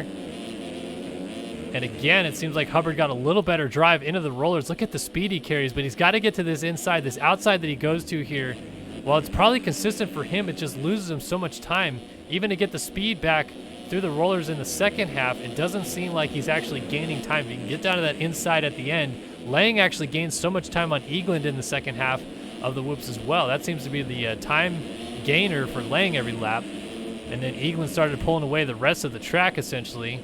Hubbard off the track momentarily back there. And they're pretty much in the exact same spot they were a lap ago, with Lang and Hubbard really battling each other. But Eagland's still just off the front of him. Lang hooks this inside rut a little bit better. He might have a line. Who's going to get the best drive up this hill? They both land really heavy on that rear tire to try to get that power back down. Hubbard trying to find a way in. They are 15 seconds ahead of P4 right now as they drop back down Mount Martin. Keep an eye on Payson Johnson, who's closed up to only 3 seconds back of Kyler Hockey. Inside move. Hubbard almost got there on Lang, and Eagland chose to charge down the hill and go to the outside, leaving the door wide open, but obviously got enough of a gap to hold it. And this battle is insane as Hubbard again peeks inside, just cannot get a wheel in there on Lang, but he's been fighting it off so many laps in a row. And we're coming up to the third straight lap over the finish line jump, where these guys are literally nose to tail. Talk about a good battle for the lead. Not passing just yet, but still just, you don't often get this kind of racing where these guys can just run nose to tail and put this kind of pressure on each other. It is still Eagland, Lang, Hubbard, 1, 2, 3. Obviously, the lap times are pretty much the exact same, so we don't need to do a lap time check.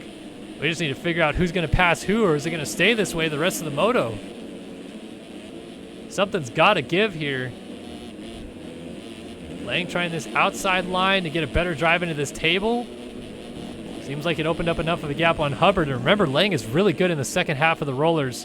If he gets the first half kind of clean, be on the lookout. Again, Hubbard seems to have got a better drive entering.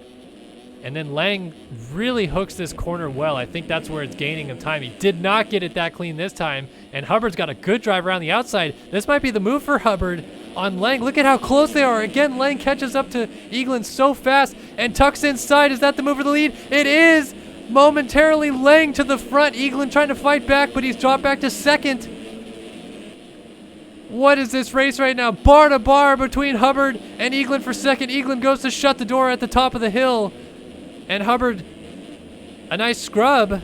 Now Eagland cuts back to the inside, but he goes to the outside at the bottom of the hill here, so he's defending, and then he's going to try to get the drive. Lang gets a good hook on the inside rut. Eagland did not get a clean run straight up the hill, but he did get the triple landing well. Hubbard cased it a little bit, so Eagland closed back up on Lang again. I'm so curious what Lang is able to do in the second half of those rollers. It seems like it just works so well for him. Now both these guys trying to charge to that outside line. Hubbard charging down the inside actually gets to this rut and hooks it, and that might be the move for second. Trying to get there, just cannot quite get that pass done on Eagland. Just trying everything is poor Hubbard. But Lang has gone to the front, and we'll have to see where Johnson is next time timing and scoring updates, but I believe that is now provisionally the championship lead for MV Films number 14 of Tyler Lang. As I mentioned, he is the current points leader in the MX2 World Championship. Battling, of course, in that series, Braden Carter, who is not in this moto. Internet issues have kept out the number 18 machine of this one. So does Eagland or Hubbard have a response to Lang here?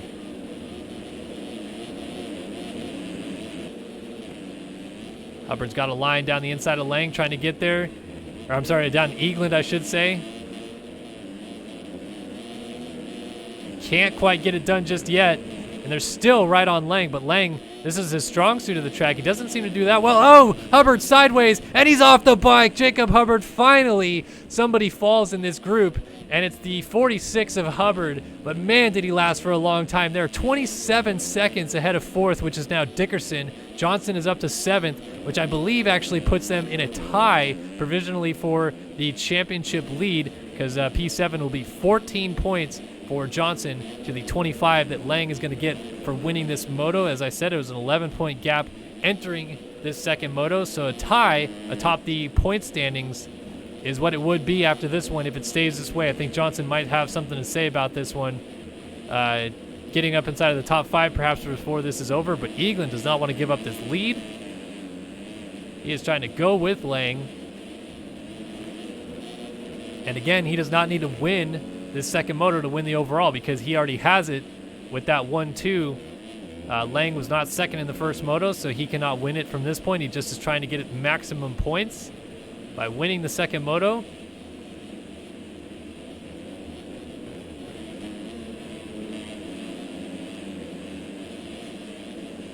Doesn't seem like Hubbard actually lost that much time. He's only 8.3 seconds down.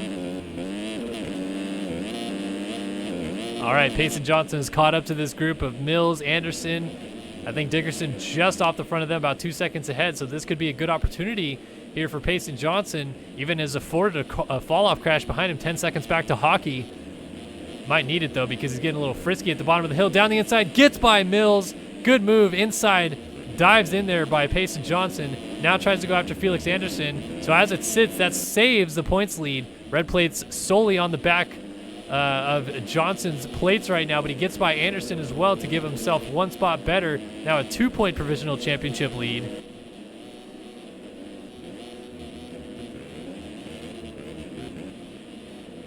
Trying to go after Dickerson, which would be his next target.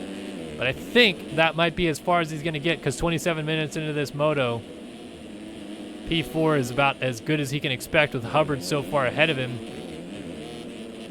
And Eaglin just trying to latch on to Lang and not let him go. Inside here for Eaglin. Lang getting a better drive by going to the outside, which was not working very well earlier. I'll tell you what, Hubbard, 8 seconds down, seems like he ran a better lap time that time by. Let's see. Well, 2:22.3 is not going to give us the story, because that's the lap that he fell on, of course.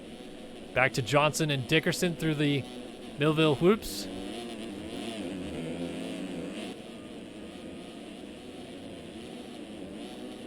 Oh, Anderson looks like he just went down in the background. I think he stayed on the bike, though, perhaps.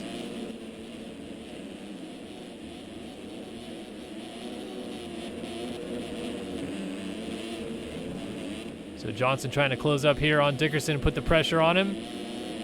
Doesn't want to crash again, though, especially this late in the race. Doesn't give himself much opportunity to try to catch up. So I'm curious to see if he kind of bites his time, or is he just going to go full send like we've seen him do all year long.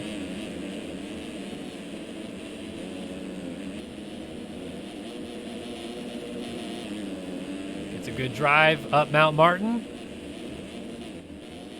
Dickerson goes to defend that far inside. Johnson's going to swing outside. And let's see if he tries the same move again. He goes far right side of our screen, far left side of the track, and then gets on the brakes a little bit earlier to square off to the inside and then hooks this second rut. Seems like it's a little bit faster because he closes right back up on Dickerson again. Now goes outside here, trying to get to the inside in the next corner. Does not quite get it there just yet.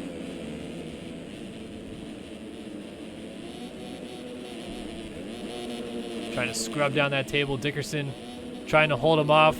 Nice little dually scrubs right there up the hill.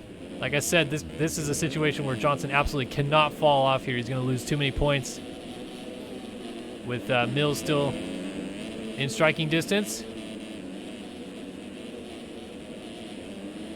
Pulls up alongside of Dickerson. Doesn't quite get that pass done just yet, but now has a line, and Dickerson, oh, he wheelied onto his back fender and somehow did not go down. So Johnson does get that move done to move up into fourth with 30 seconds remaining left on the clock. Dickerson tries to fight back. Oh, contact, and Dickerson goes down. Johnson somehow just stays up on the bike.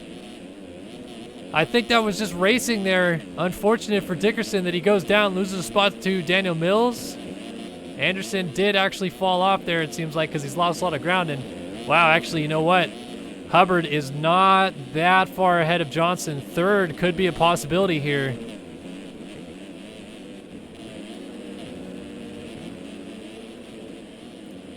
That would be something for Payson Johnson talking about salvage. Of course, my internet's going to crap itself here right before the end. Hopefully, timing and scoring still updates. I'm going to guess it doesn't. Doesn't look like it's updating. Of course it's not. All right, I'm going to fix this really quick, and we'll just go back to the lead and watch them for the last couple laps here.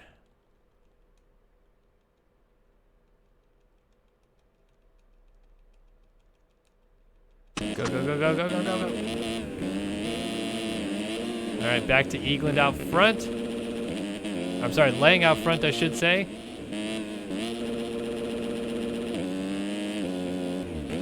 So he will get the 2-lap board this time by. 2 laps to go here at Millville. Tyler Lang trying to hold on for this moto win. He has got a rear fender full of Colby Eagland, though. You can see Eagland just looking at him ahead there on the track.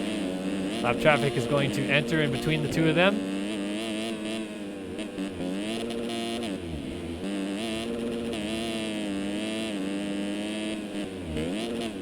So 2 laps to go as we wait for timing and scoring to fix itself, and then we'll go find ourselves some more battles through the field. This battle out front is awfully close, though. And talk about both of these guys. What a job they've done here, because for basically the better half of the last 15 minutes or so, they've ran nose to tail, and Lang has only gone, I mean, minusculely faster enough to open up this gap at this point on Eagland, which is insane how good they have both ridden to get to this point of the moto. So Hubbard is still third, and Johnson is absolutely ripping right now. Last time by, 2:12.1 to a 2:16 dead. He's 2.8 seconds down, and I have a feeling that gap is going to come down even more this lap as Johnson is trying everything to get up to third here before this is over. Just throwing caution to the wind at this point. But I mean, it's worked for him so far, so you can't really fault him for that.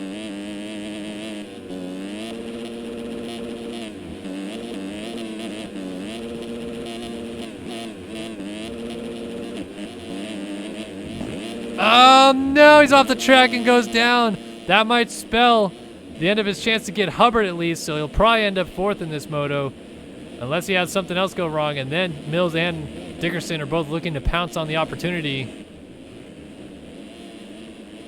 So it's Lang, Eagland, Hubbard, and Johnson does go down. He's down out of fourth. Here comes Mills and Dickerson to the top of the hill just as Johnson's going to get going. Mills and Dickerson are now there. Johnson cuts the track getting back on. That will result in some penalties. So now Johnson has to try to fend off the attack here late in this one. Let's see if this is one of those situations where he goes into panic mode a little bit and rides over his head. Seems like he settled back into the pace that he was in, though. Oh, maybe not. Oh, my. He was almost through the front door there.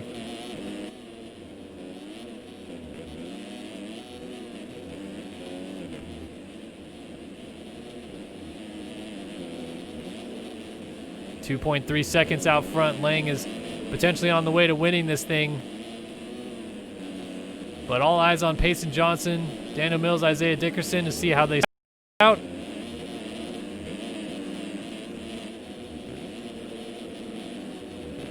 It's still updating. Okay, cool.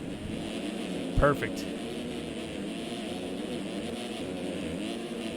Through the Millville rollers they go. One final time. Mills trying to close up on Johnson. Dickerson just waiting and I guess hoping for an opportunity, and suddenly Hubbard is in front of Payson Johnson again. So Johnson is turning it up another notch once more to try to get third. I'm sure at this point he has to know those guys are right behind him, though. I can't imagine that he's going to go completely off the ledge here to try to make this happen. Does not want to lose these points. Crucial points here in this championship. With Lang having a good day and maybe winning this second moto, you've got to salvage points where you can.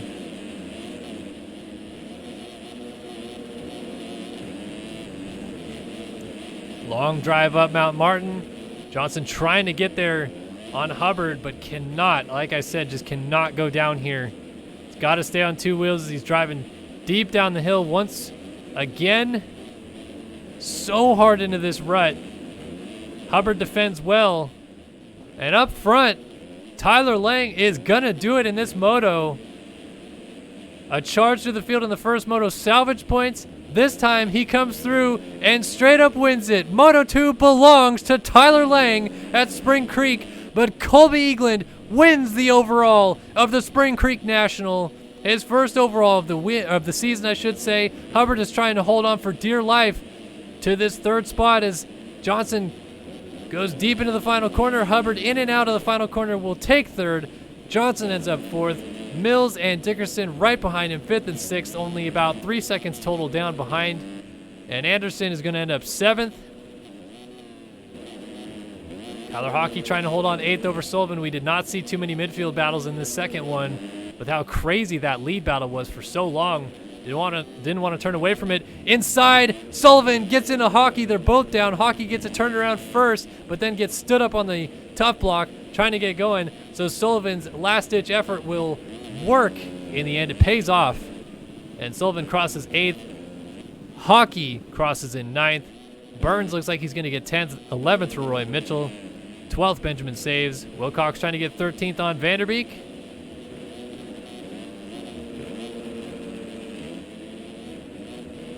See if he holds it off here. The final couple corners have been kind of crazy.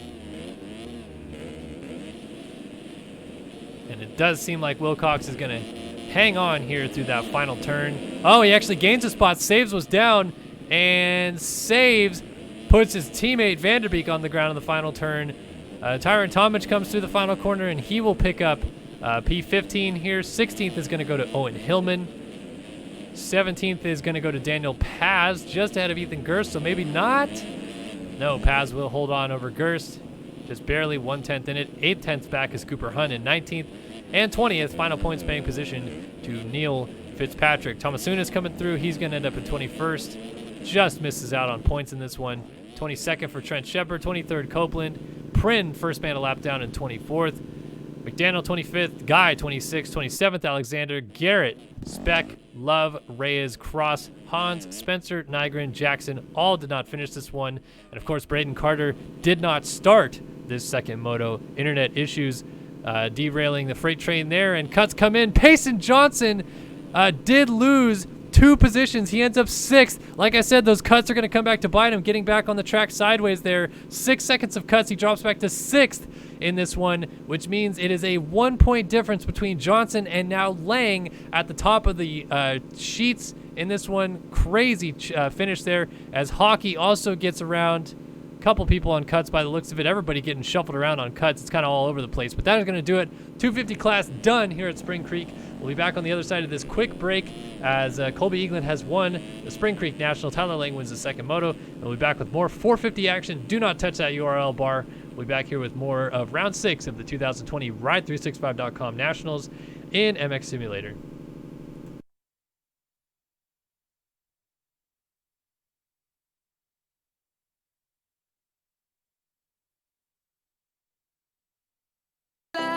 Just come.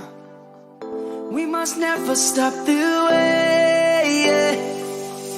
Birds chirping and I hear my name, grasping into life. Life is happy but it's so insane. We must merely make a start. Savannah, I'm coming home, Savannah. We'll never be alone, Savannah. The beauty of the world, Savannah. Let's all take a walk, Savannah.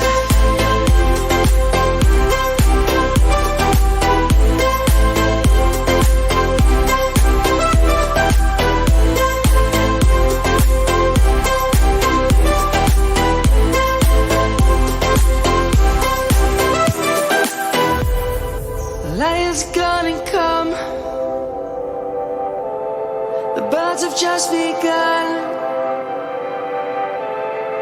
We will always take a stand for the people, for the land. Let's go back to when we were young. For the animals we stand. Let's go back to when trees were swung. Kids across the land.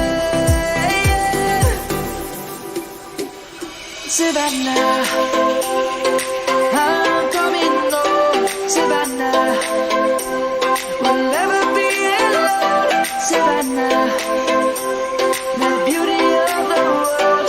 Savannah, let's all take a walk. Savannah, I'm coming home. Savannah, we'll never be alone. Savannah, the beauty of the world. Savannah, let's all take a walk.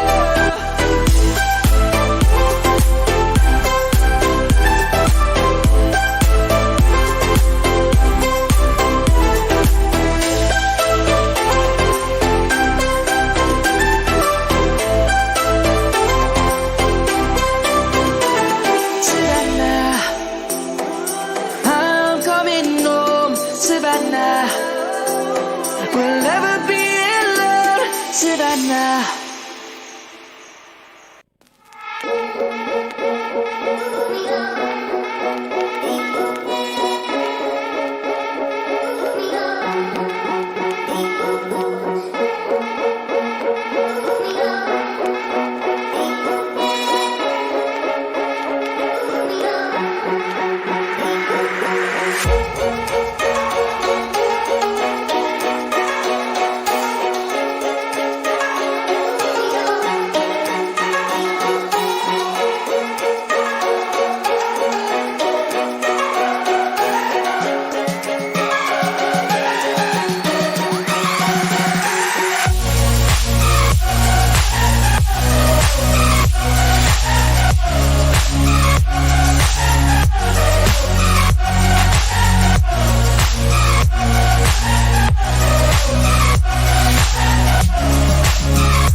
Welcome back, everybody, to round number 6 of the 2020 Ride365.com Nationals here in MX Simulator. It is the Millville Spring Creek National as we're getting ready to go here in the 450 division. Here are the qualifying times tonight. Jack Haley, 203.4. Alexis Leclerc also in the 203s, as is Bryce Whelan, Adam Holmes, Sean Klein inside of the top 5.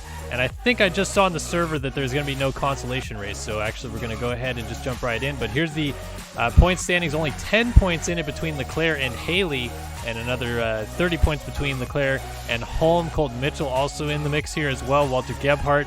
The top 5 definitely have established a bit of a gap in the championship, but it's really kind of coming down already, it seems like, to maybe Haley and Leclerc, unless Holm, Mitchell, or Gebhardt can start winning some races here pretty soon. But let's jump into the server and check out what's going on as we are getting loaded in. Glad everybody could join us here for the 450 action tonight. Hope everybody's having a good time so far. We lost a lot of viewers there in the break. Sorry that we went for a quick little commercial break, but that's what happens. We just wait for the UIDs to get grabbed and then go. I do not run the series, so I don't control whether the breaks happen or not, but I don't mind the breaks either because sometimes I do need a little bit of a break. So hopefully everybody that did stick around is still having a lovely time here tonight. Round, number 6 of the Ride365.com Nationals here at Millville.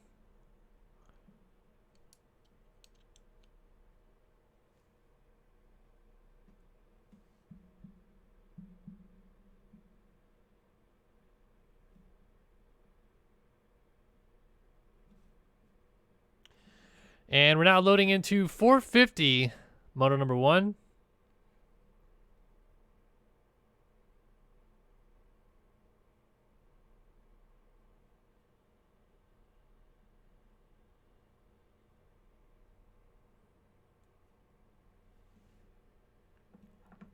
Like I said, no consolation race, so going straight into it. 2 30-minute plus 2-lap 450 motos on the schedule, getting ready to go, getting revved up.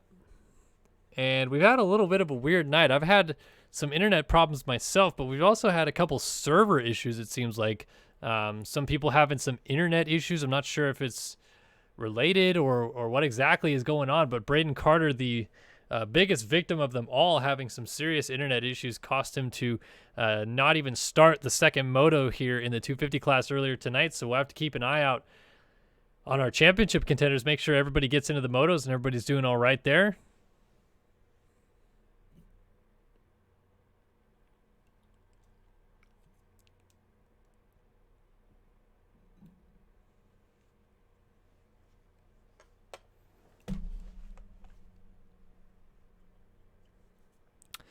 But glad everybody that could join us here in the chat tonight.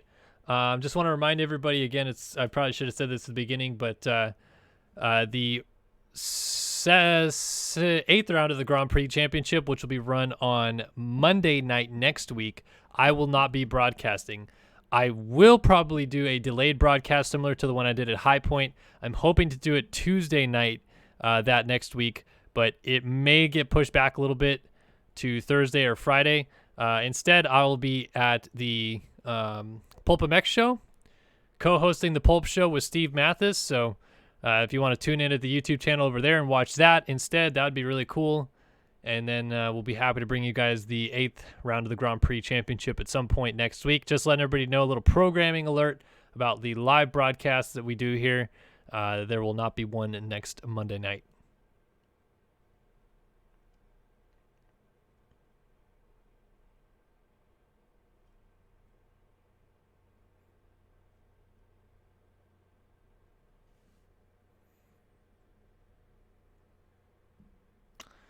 Well, thank you, Baby Carrot Paul Films. I'm glad that you bought the game because of me. I mean, I'm glad to hear of people who have picked up their experience of Sim through checking out my videos and stuff like that. That's always really cool to hear that, me personally, I found the game through other people's videos. So the fact that I was able to kind of carry that torch on is really, really cool to me. But glad that you picked it up. Hopefully you're enjoying it and not hating the learning curve too much.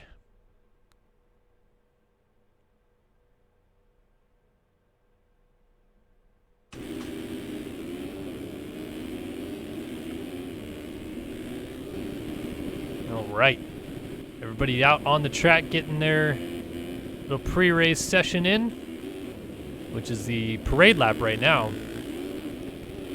And all the 450 guys getting set to go.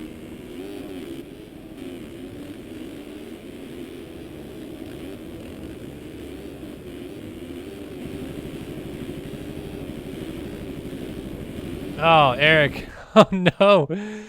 Oh, poor Eric Thompson. Someone buying $600 worth of Sony wireless AirPods on his Amazon account. Oof.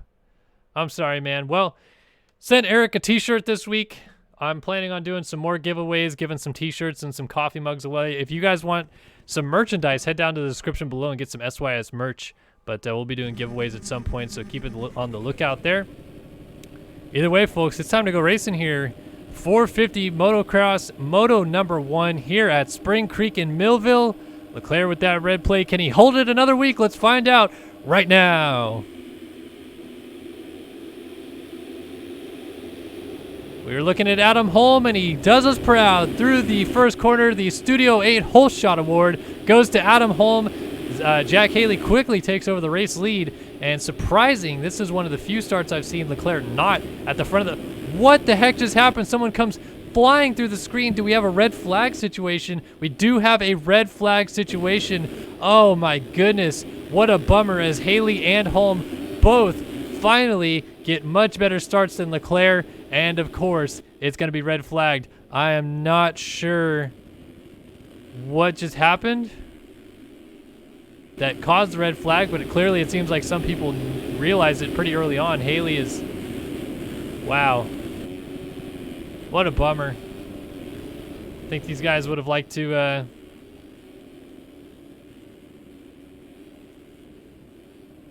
Huh. Interesting. It seems as though maybe Payson Johnson made it onto the gate somehow when he wasn't supposed to, and then, yeah, I don't know why they didn't just kick him. But, oh, what a bummer. So where did Leclerc start? I didn't get the chance to see. It didn't seem like he got a good start. But either way, that is a race to now, and here we go again. So let's see what happens on the restart here. Moto number 1 of the Spring Creek National in the 450 class, and I'll tell you what, it'll be such a bummer for Adam Holm and Jack Haley if it doesn't turn out to be another 1-2 start for them. So here we go again. Revs are coming up. JLV's going to get off the track with that 30 card. Can Leclerc turn it around? Can Holm do it again? We're going to find out on the restart here of Moto number 1. Spring Creek National off and running.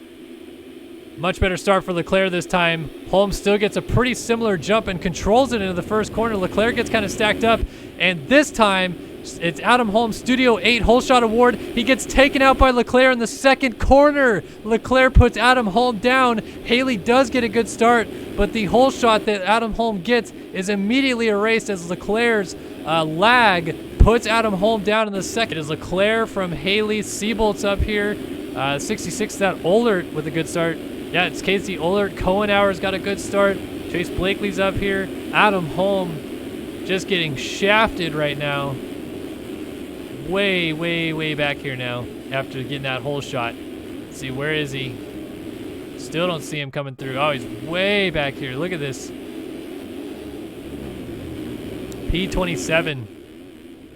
And no red flag this time for Holm. Gets taken out by Leclerc's lag. Oh, I had actually just mentioned that last round, how it didn't seem like Leclerc's lag was as big of an issue this year, but clearly it was big there. I mean, he wasn't even close to Holm, but it was clear that it was lag because Holm kind of trampolined to the left side of the racetrack, right side of our screen. You don't really have that happen in sim without contact. You can have it with a front end knife, but it didn't seem like that's what happened to Adam Holm there. So clearly some French lag there from Leclerc. So Leclerc, Haley, Seabolt, front three pulling away a little bit.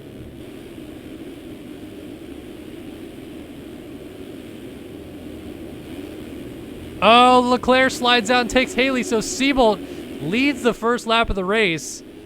They stay really close together over the finish line jump. Blakely has moved up to 4th. Cohenauer is in 5th.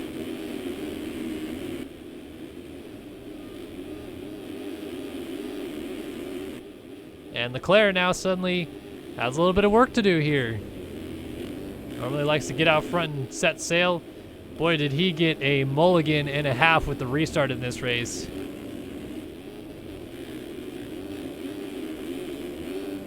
Down the inside, Haley comes on.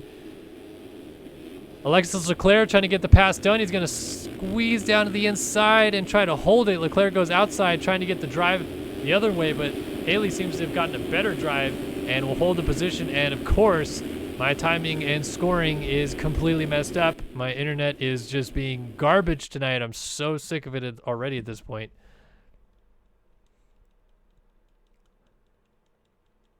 And load in.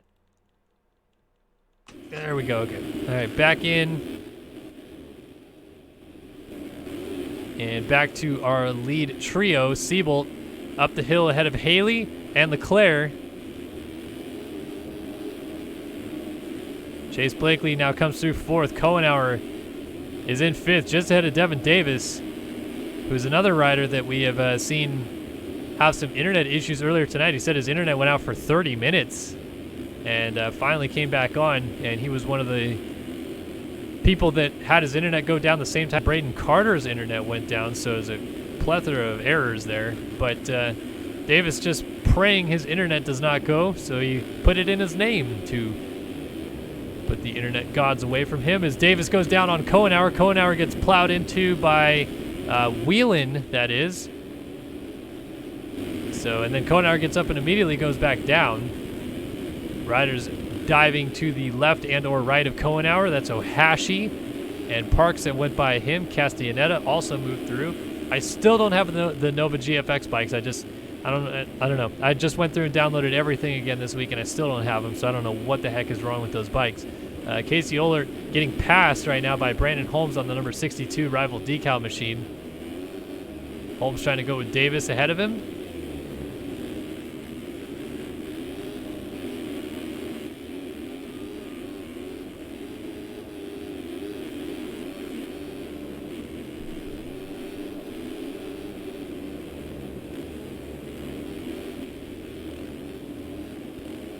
Holmes trying to maybe size up a move on Davis as well as they enter the rollers together.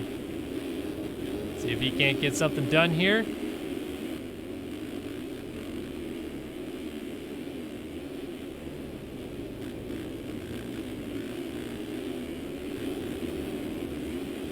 Does get that pass done. Ohlert also goes on by.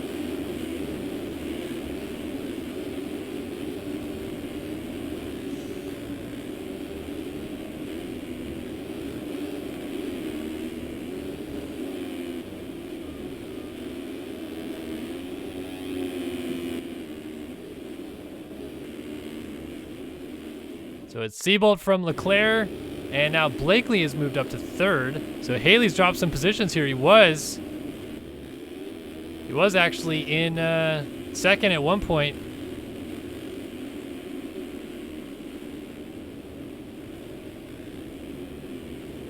And Colton Mitchell down in 33rd. We're getting the updates from Rush Chapman in chat that Colton Mitchell is playing on Rush Chapman's computer, and hence had loaded a setup that was Payson Johnson's name and gear and all that stuff like that. So Cohenauer thought it was Payson Johnson. It was actually Colton Mitchell, apparently.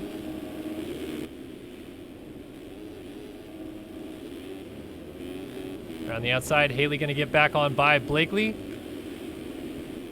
Oh my gosh, is my timing and scoring screwed up again? Come on, JLB servers. Like, it seriously times out for like 2 seconds and screws up. I don't get your servers, dude. Ugh. All right, gonna fix it because it's just gonna bother me if I don't fix it now. So let's get it going.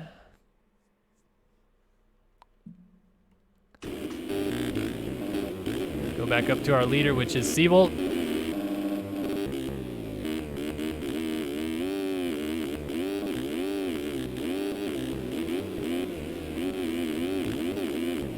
.205.1. Siebold laying down good lap times early on, trying to establish a gap on his teammate Leclerc right now. Have to go back and find Adam Holm at some point, buried down the field. After getting that Studio 8 hole shot, there's Leclerc, Haley, and Gonzalez. Now moves up ahead of Blakely and then immediately goes down, so Blakely goes right back on by. Gonzalez laying here is going to get up behind Holmes. And is that Eklund that just went by? It is Austin Eklund on the Odyssey MX number 37 also going by. We got a host of other guys coming in here. Casey Ohlert coming up the hill. Castellaneta right behind him. Bryce Whelan. Devin Davis is leading a freight train of Ohashi, Cohenauer, and then Adam Holm. So Holm up to 14th already, and he's trying to weave his way through. He's going to go by Cohenauer here down the inside. I'm going to hook this rut and just try to keep it on.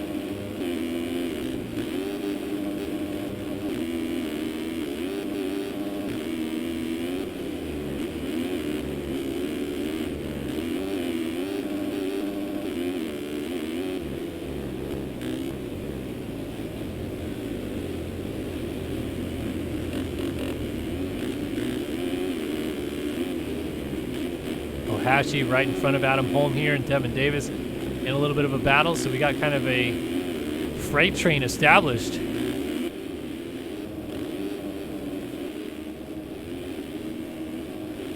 So Castellaneta at the lead of this group with Whelan right behind him. Devin Davis has Casey Ohlert sized up for a move. He's going to go around the inside of the 66 machine, and Ohashi looking for a way through as well. Adam Holm right off the back of these guys. Ohlert pulls up alongside Davis now over the finish line jump, but Davis secures that position.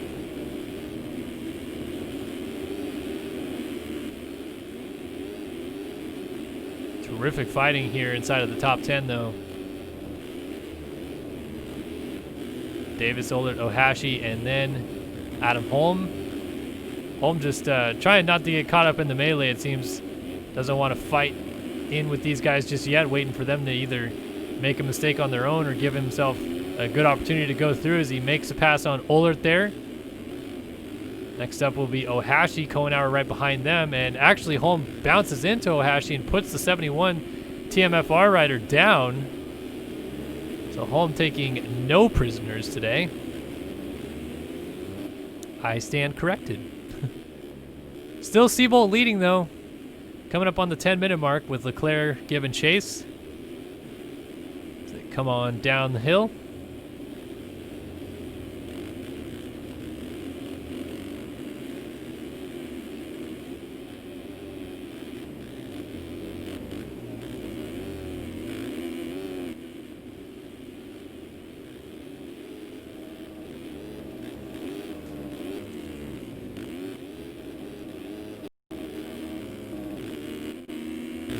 What is my internet doing?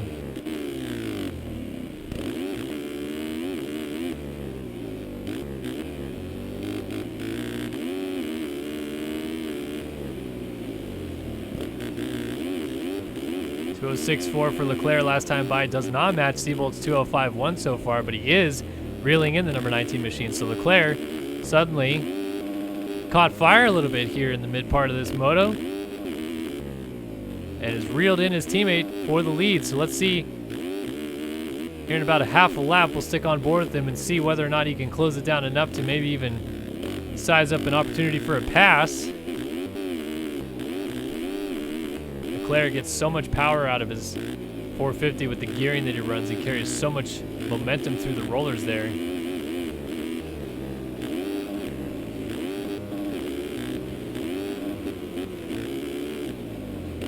Up the uphill triple over the catapult, and the big uphill step up now.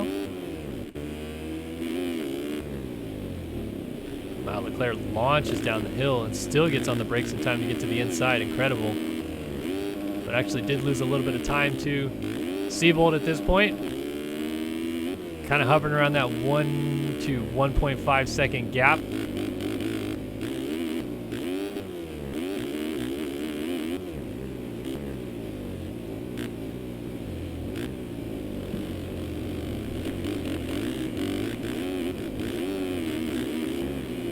Pick up in that rut for Leclerc, but no harm, no foul. Continues on.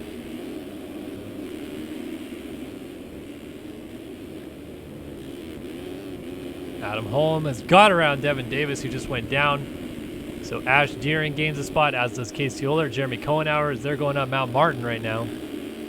It is a drag race for both of them to the top of the hill. And then immediately turn around and just bomb back down the other side. Just carry a ton of speed and momentum. Get on the brakes hard and get to that middle rut if you can. Otherwise, just flow to that outside rut. Surprised we haven't seen more riders crash on the downhill of Mount Martin today. Pretty tricky section, carrying so much speed, and then you kind of lose traction with the ground as you kind of zero gravity yourself on that ledge coming down the hill one last time. Normally that usually creates an opportunity for your rear end to kick out one way or the other. So far everybody's been really solid on it.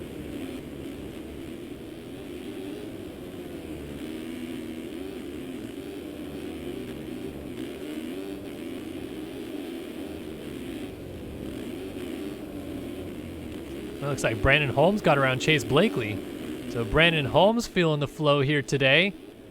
The number 62 rival decal rider.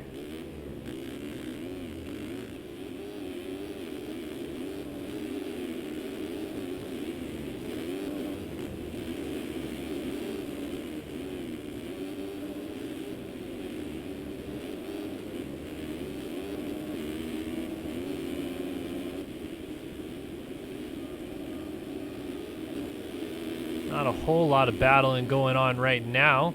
Oh, battle for the lead brewing. Leclerc is all over Seabolt this time. So the teammates run 1 and 2. The current 450 Supercross champion and the reigning 450 Motocross champion on the same team. Battling it out here for the lead. Spring Creek Moto number 1 coming up on the halfway point of the moto. As good as Leclerc has been this year, I think it's a matter of time before he tries to size up a move here on the number 19.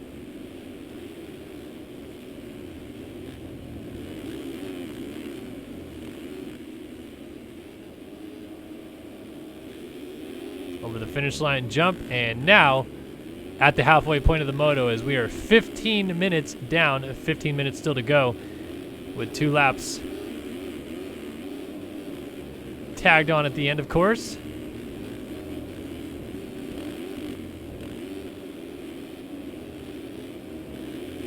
And just as Leclerc caught Seabolt, it seems as though Seabolt reopened that gap. Meanwhile, Blakely and Holmes going at it for 4th right now. Blakely tried to get back alongside of him, but just could not quite get a wheel in there, so Holmes holds it on.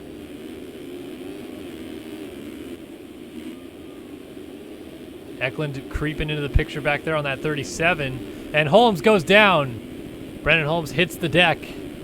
So Whelan scoots on by, and he's going to get up, I think, before Castellaneta. Yep, Castellaneta was not quite there yet. Ash Deering, Adam Holm ahead of Ohlert. Reed Young and Kevin Gonzalez in a bit of a battle here. And Young goes down. So Young's going to lose some spots.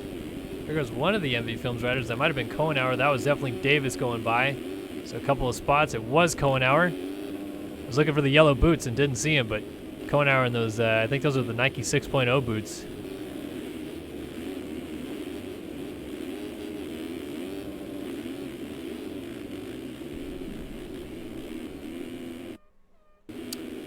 Oh, timing and scoring, please don't screw up. Oops.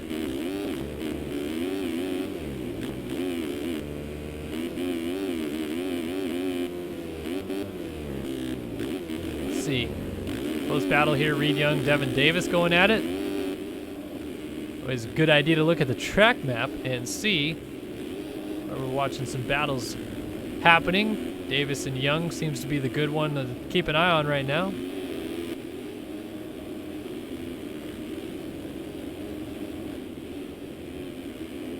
Dropping down the hill before Mount Martin.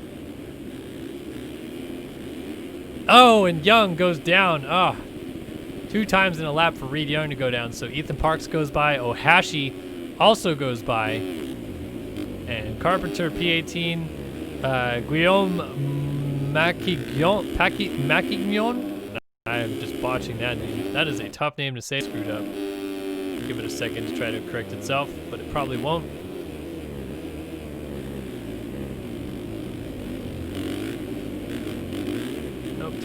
Is boofed. William here. So in the meantime, I'm going to disconnect and reconnect again to try to get timing and scoring to load. What's different? Oh well though. Back out to the lead duo though. Seabolt is now behind Leclerc. So Leclerc has made the move. Whoops. Got that the timing gates are trying to fix themselves. Leclerc has made the move on his teammate.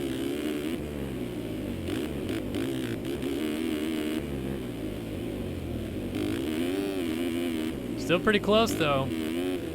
Seabolt right on him.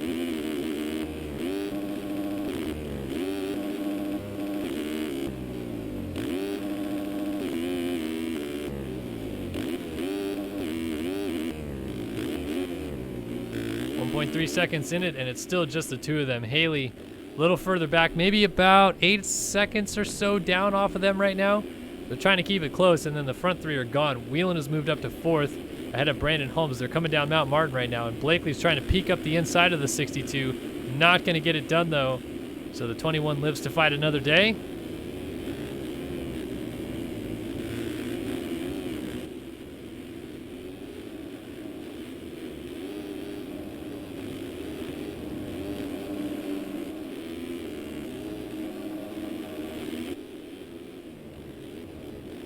Looks like they're putting Jeremy Wisdowski a lap down. And already we're getting to the point in the season, unfortunately, halfway through where we're not filling Contis and now we're not filling Gates.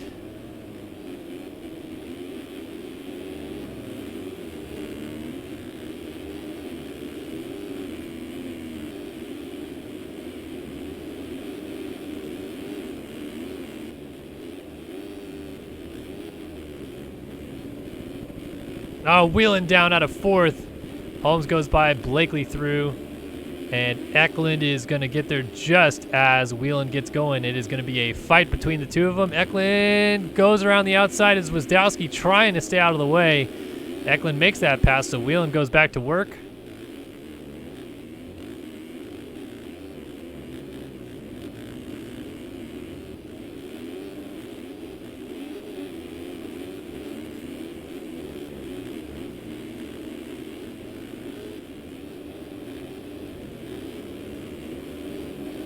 Good battle here between Eklund and Bryce Whelan. Whelan's trying to go a little bit long before this triple, then lays it over hard up the hill on the catapult.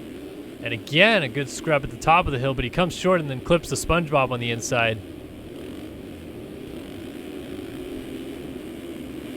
So Adam Holm trying to take advantage. Braden Castellaneta's back here. Seems like we have no Walter Gebhardt here tonight, so another championship rider that is losing out big time. And going back to find Colton Mitchell back here. He is going to score no points in this one. 29th, he's already gone a lap down 21 minutes into this moto. So tough night for not only Gebhardt, but for Mitchell. Championship-wise, they're going to lose a lot of points. And this battle out front is continuing to rage on. Leclerc just cannot shake teammate Jeremy Siebold, who just continues to apply pressure. Oh my God, my internet every time, like just a stupid one lag. Oops. Come on, timing and scoring, please update, please. Okay. Claire getting a little sideways actually, and Siebold might cut up underneath. No, he actually backs out of the challenge. Oh, and almost lands on Leclerc. Just straight up and down on the triple.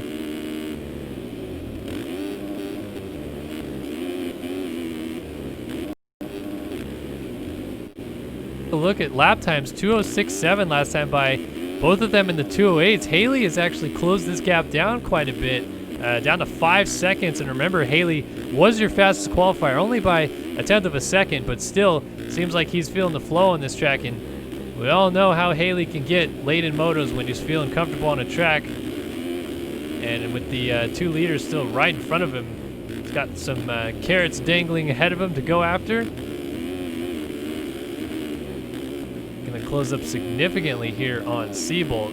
And my timing and scoring did, of course, completely gaff out here. Awesome. For the 3rd time this moto, I got to go fix it because it's just going to be so annoying to try to switch between people when they're not in the right spots. So might as well do that now while the battle is not yet happening.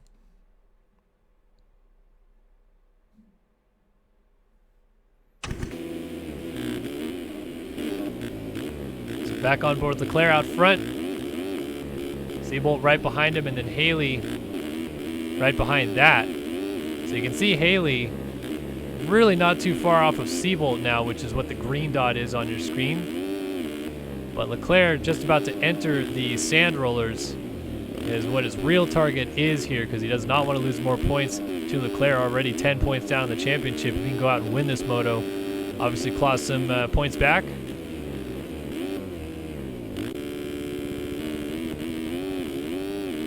Just went around the outside of somebody. Was that? No, wasn't Siebold or Leclerc.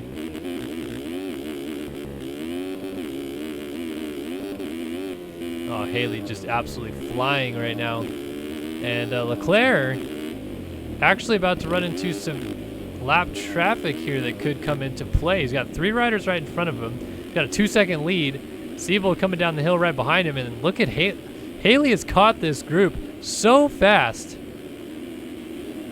And Leclerc is going to hit the lappers first, so he's going to have the trouble of dealing with them. Now, the problem is these guys are all so close together, the lappers will let Leclerc go and then get back on right behind him probably because they don't realize how many riders are in this battle, so they're just trying to stay out of the way of Leclerc. Little do they know there's more people coming. So Siebold right there. Haley not too far off them as well.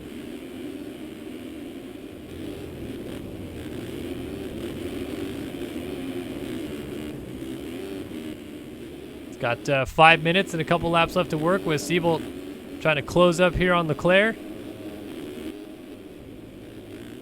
And Haley in the background. This is going to get feisty down the stretch.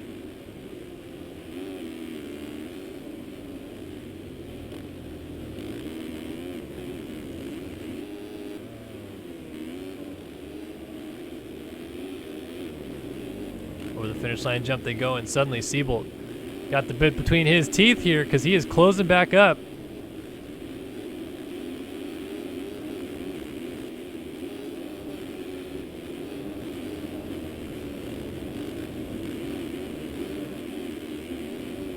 And Haley, I mean, he has just caught this group. So it's 206.3, 206.8, 208.6. Leclerc significantly slower than them last time by. 2.5 seconds specifically slower than Haley, who is really putting the pressure on these guys. And I almost wonder a little bit, I don't think it's going to work this way, but I wonder just a tiny bit whether or not Siebold goes defensive for his teammate. I have no idea whether or not that's in the cards. Siebold's not in this championship fight, and he's never really expressed that he's been super close with Leclerc or anything like that, but he is his teammate now.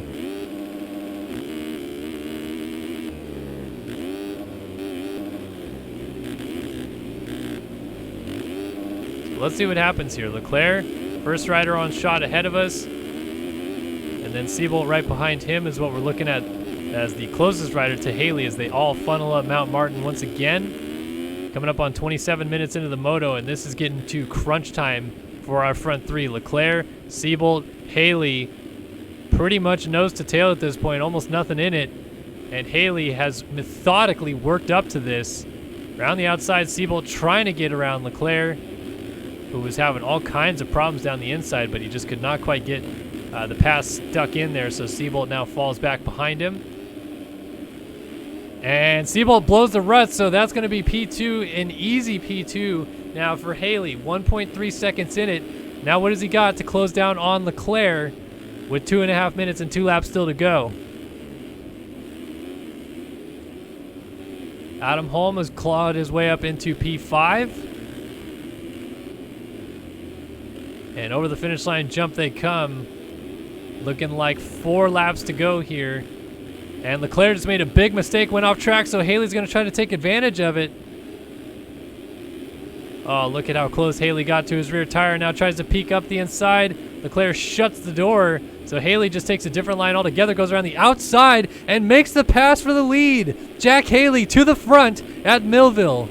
2 minutes, 2 laps to go, and Leclerc is now forced to respond. Otherwise, it's a 3-point swing in the championship, bringing it down to 7. If Haley can hold on for the win here, with Leclerc bringing this one home in second. Of course, Siebold's still sitting back there in third, so Leclerc can't go full send here, does not want to lose another position. But Haley has come from behind to pass both the Rockstar Husky teammates to take the lead here.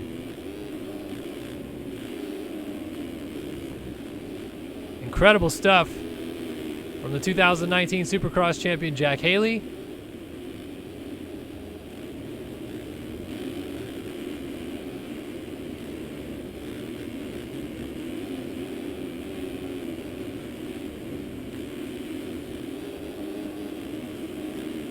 Drag race up the hill once again, just trying to get all the power you can on Mount Martin. They get up so much faster, I feel like, than real life riders do, but still, so much speed being carried. Ryder going down right in front of Haley, cartwheeling across the track, just missed him and actually got right out of the way of Leclerc, so it works out perfectly for both. I don't think Haley realized that was going to come back across the track in front of him, but it nearly did. Now Haley's having to cut through some lappers here that are taking every line on the track essentially. So Haley now having to deal with some of the lappers, and it's allowing Leclerc to get back into the mix. 29:40 on the clock. That means time still available as they're coming down to the finish line jump. Haley out of shape and goes down. Jack Haley goes down out of the lead, and Leclerc takes it back. Oh, Jack Haley, that was 20 minutes in the making to slowly crawl his way up to Leclerc and straight up pass him just to fall the same lap that he gets to pass done. Oh, Jack Haley, so disappointed, but 3 laps remain because they crossed before time expired. And once again, it is Leclerc, Seabold, Haley, just as it was not that long ago. So Blakely back here, way back here in 4th right now, and Seabold is going to be the guy that's going to have to go after his teammate Leclerc for the lead.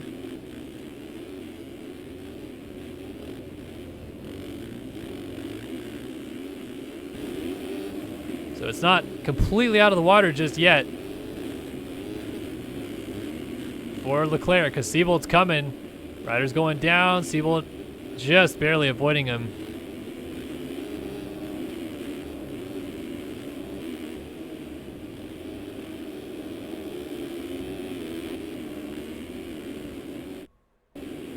Oh, more lag.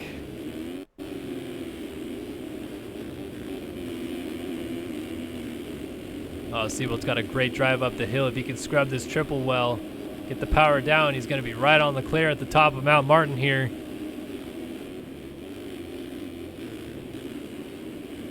Dropping back down. So kind of answering the question about team tactics, Seabold is not backing off his teammate. He's trying to go for the lead here. He's trying to go to the inside of the bottom of the hill, and he's going to get into him and put himself down, and somehow Leclerc stays up. That was 2 times that Leclerc could have very easily fallen down at the hands of Seabold, and somehow he stays on 2 wheels. That is, unfortunately, the price you pay racing against someone who's not from your country on this server. Just sometimes the lag just doesn't really work in your favor. Seabold kind of got kicked over the rut himself, but still, I can't believe Leclerc is still on 2 wheels after that incident.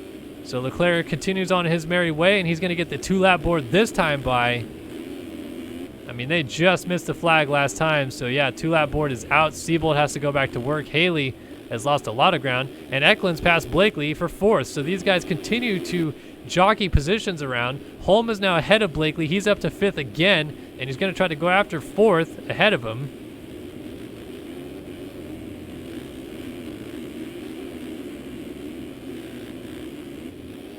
So Blakely trying to close back up on Holm. Braden Castellaneta is having a good ride.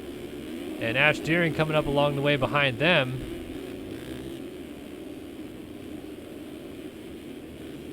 That is Holm's target, though. The 37 of Eklund ahead of him. Just trying to salvage some good points. He was 30 points down of Leclerc in the championship, so if Leclerc wins tonight... Oh, looks like Eklund went down. He did. He's way off the side of the track, so he cartwheeled down the hill.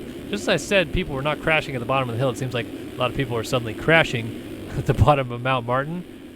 But, yeah, that's going to be P4 now for Holm. Still 3rd for Haley, 2nd for Seabold, and Leclerc continues to lead at the front of this thing. Dropping down the hill. Looks like lapping Devin Davis there, who going to lap down. I'm not sure. I guess Devin is in the points.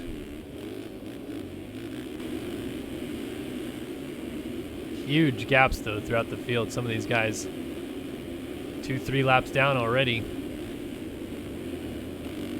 I mean, Colt Mitchell's still circulating in 30th. I think he's 2 laps down, though. Go back and find him. He's not 2 laps down. He's close. So here he is. And, yeah, pretty close to being 2 laps down at this point. He is going on to lap 15 right now. If we go back out to the front... leader Leclerc is about to come up onto lap 17, which will be the final lap of the race. So white flag about to come out right now for the number 1 through the final corner. White flag waves. Seabold's going to try his best to close it back down, but it is Gonna be too little too late. Castellaneta up to 5th, looking for a career best ride here. Eklund and Blakely seem to have been glued to each other this entire moto. And they stay glued together down the stretch here.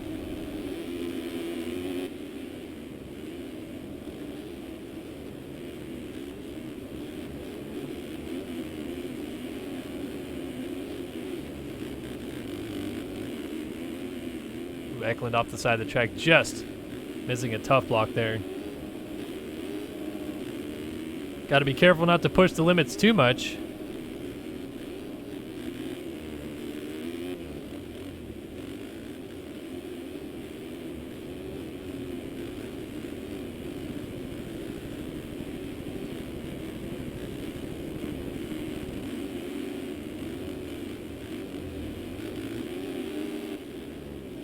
It's kind of settled down inside of our top 5. The only thing that really remains to be seen perhaps out front is this Seabolt-Leclerc battle, but that is not going to happen as Seabolt just went down.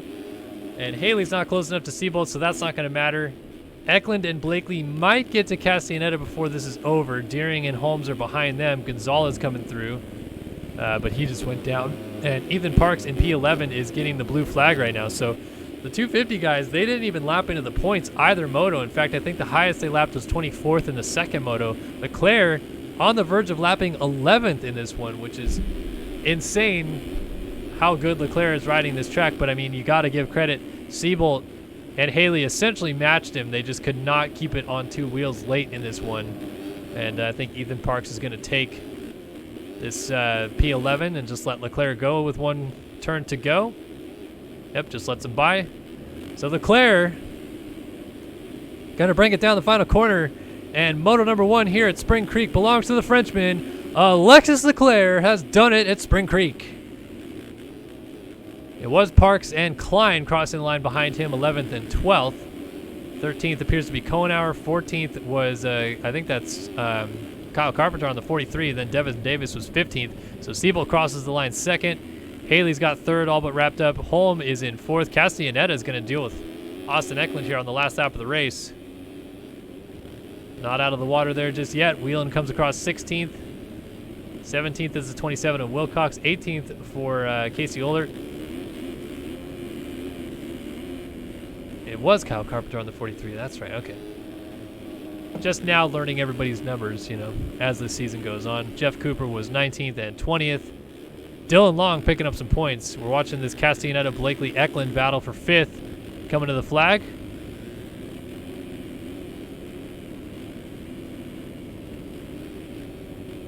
Eklund putting so much pressure on Blakely here.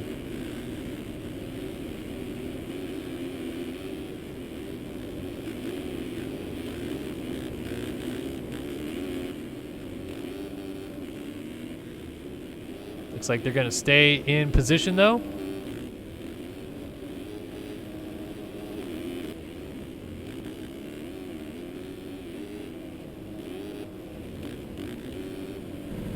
So Holm crosses the line 4th. Castellaneta trying to battle at home here in 5th. Gets it done, just beats Blakely. And Eklund crosses in 7th.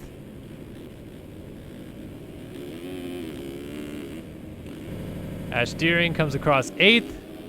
Brandon Holmes looks like he's going to hold on for 9th, and Gonzalez crashes in the exact same spot 2 laps in a row. He will end up 10th, though.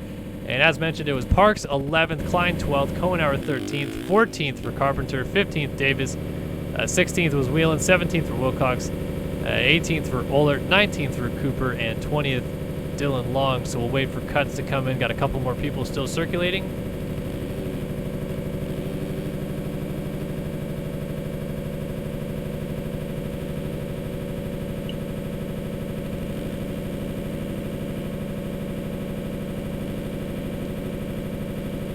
Final corner for the final rider on track, which is a lapped rider. And there we go, cuts are in. It looks like Wilcox got Whelan on cuts for 16th. And Castellaneta drops to 7th, so Blakely gets 5th. Eklund gets 6th as Castellaneta drops from P5 to P7. Everybody else stayed the same ahead of him. Leclerc wins Moto 1 here at Millville. And time for a break. So a little 5-minute break in the action here. This is where I like to come interact with the chat. I've had to be the moderator here tonight because some of chat's gotten out of control. But if you guys are around and you want to ask some questions to me, I'm happy to interact with the chat now and talk to you guys as we're on a little 5-minute break here. Everybody just hanging out in chat. So yeah, whatever you guys want to talk about.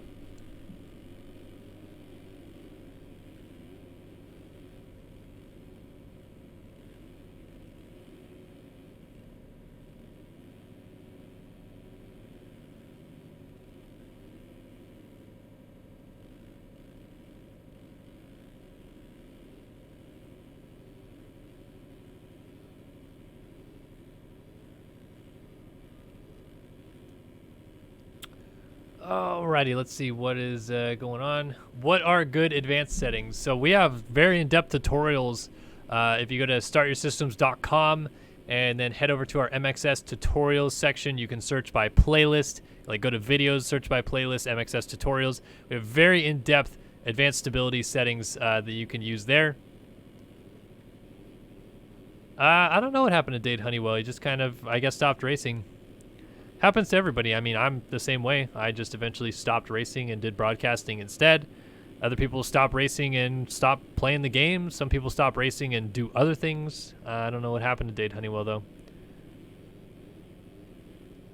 The Berry brothers were very fast, especially Taylor Berry.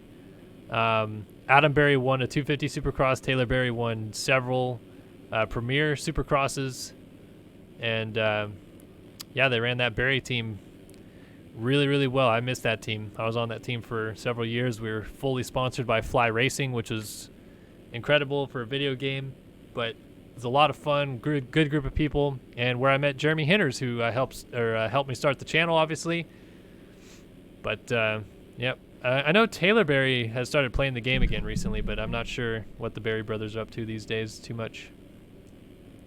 Do they win money or anything? Yes, you win... You can win cash prizes that are available this year through Brady White's program. He's putting out some cash prizes. The Studio 8 Hole Shot Award, you get some cash prizes as well. Otherwise, the victors get knobbies, I believe, is what the prize pool is this year. No, that was the first moto. How do you get into the game? Go to mxsimulator.com and try out the demo. If you like the demo, pick up the full game and get involved with the community. You can join us at the Start Your Systems Discord, which is available at startyoursystems.com. You can link it up there. Yeah, a couple other ways.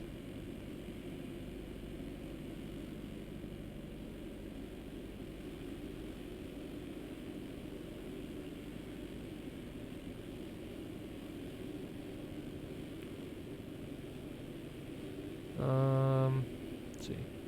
Ryan Mahan does not still race. I don't think the talent in the 450 division is as deep as ever. Dirtiest punt I've seen in this game.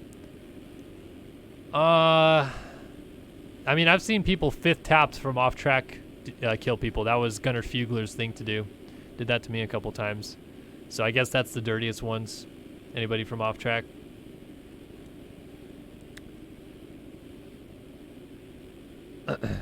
How did I get my job to work for Racer X? I applied there many times. They didn't accept my wanting to go and live in West Virginia and work for them ever.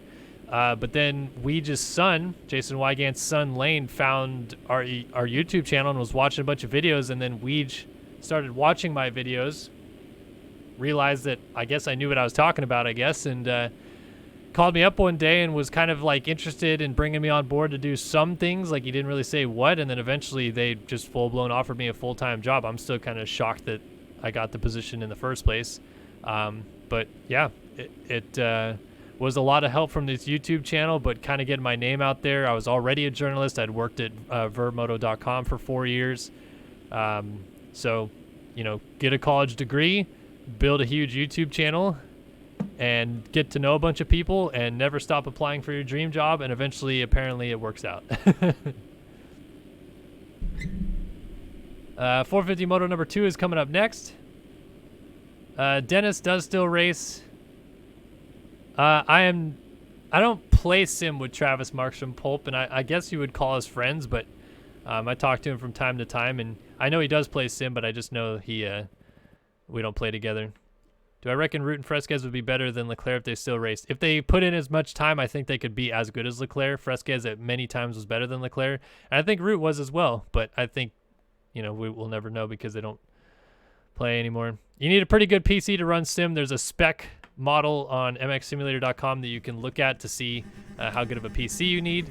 Anyway, I didn't get to all the questions, but thank you guys so much for all the questions, as we are set to go. 450 Moto number 2 on the gate, ready to go here at Spring Creek. Final race of the night. Who's going to get the Studio8.com whole shot?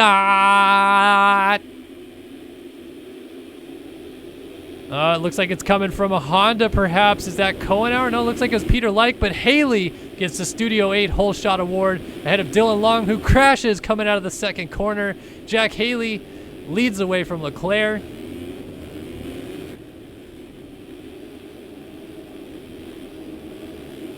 It's Leclerc second, Wilcox, Holm, Siebold up here as well. So Holm got a good start this time around. That's going to be huge for him. Austin Eckland, Ash Deering, Kevin Gonzalez, all up near the front. So kind of a lot of our heavy hitters we normally see got good starts this time.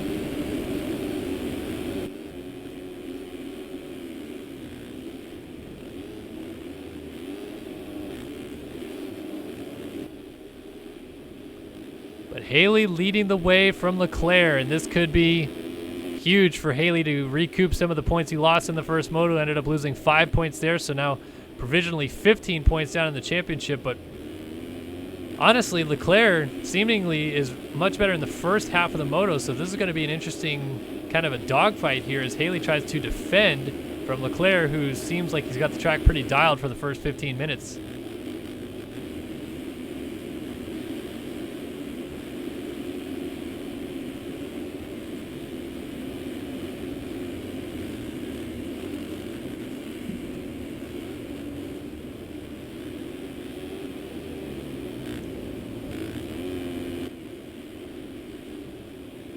So it's Haley from Leclerc, and they have gapped the field very quickly here.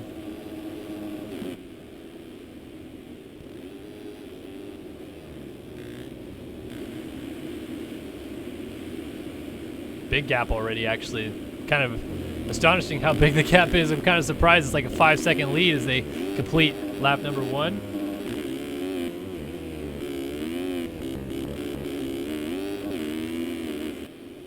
Haley leading from Leclerc. Back here in third now is Siebold, who remember finished second in the first moto. Wilcox ahead of Holm. Holm finished fourth in the first moto, so Holm with the absolute salvage job of a ride, putting himself in a position to maybe do some damage overall.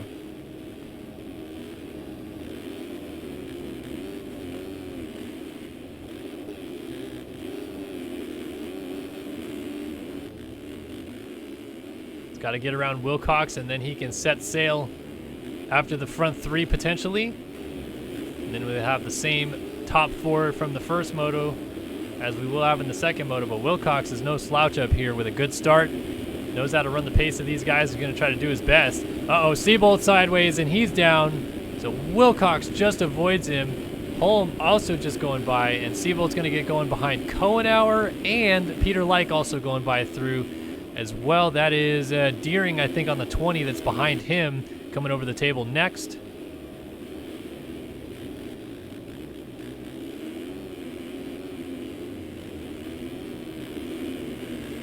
Inside peak there for Reed Young, gets it done. Makes the pass on Deering. Kevin Gonzalez on the 33 coming up the hill behind them. There's a bit of a freight train coming in here. And Siebold already going back to work on Cohenauer. He's going to try to go for the crossover move down the inside. And somehow, some way, I don't know how, but he gets that to work every time. Ahead of them, Holm has moved around Wilcox to get up into third. Oh, Haley and Leclerc battling for the lead. Leclerc trying to get to the inside. Just goes for it anyway and pushes Haley out. Oh man, that's the kind of riding that we've known Leclerc for years. Just doesn't give you an inch, which for me, at least when I raced him, I didn't appreciate it very much, and I often, as often as I could, would give it right back to him. So curious to see if Haley takes the maneuver back here.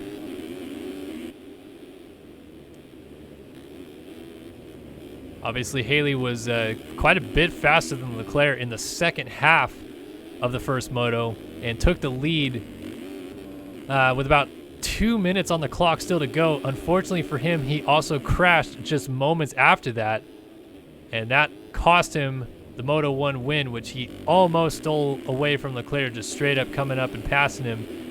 So now he has the ability to watch Leclerc's lines here at the beginning and see where Leclerc is faster, and then use the same lines he was using in that first moto to his advantage. And this is going to be some good fighting between our two title combatants. 5 minutes down, 25 minutes to go.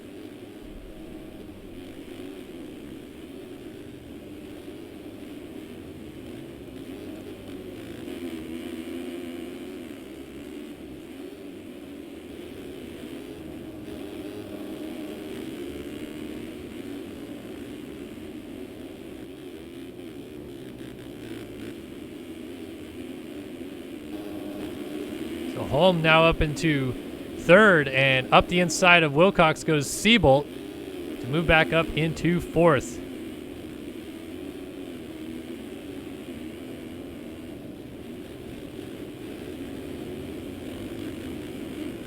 So now Seabolt putting pressure on Holm for third already.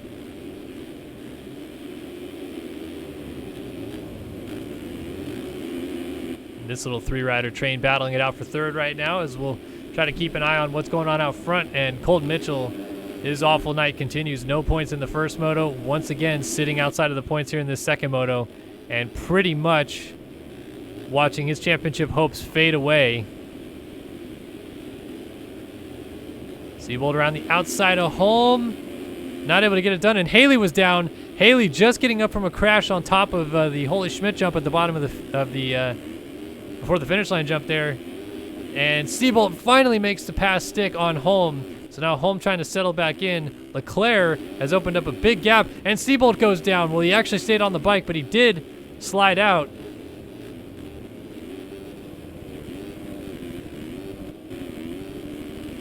Someone else is down. It was Wilcox off the side. Lost a couple positions. Peter Light coming through. Here is Ash Deering, Ethan Parks, Chase Blakely, Kevin Gonzalez, Brandon Holmes, Devin Davis, and Austin Eklund. Nearly exchanging some pleasantries there. We got Jeff Cooper, Kyle Carpenter, Sean Klein, Dylan Long, Bryce Whelan. Oh, symmetrical crashing caused as Long high-sided and took Whelan down. So a couple more riders going by. They have lost 3 positions there. Castellaneta, Ohashi, and Sabrina Ritzler go on through. And Ritzler now right behind Austin Eklund there.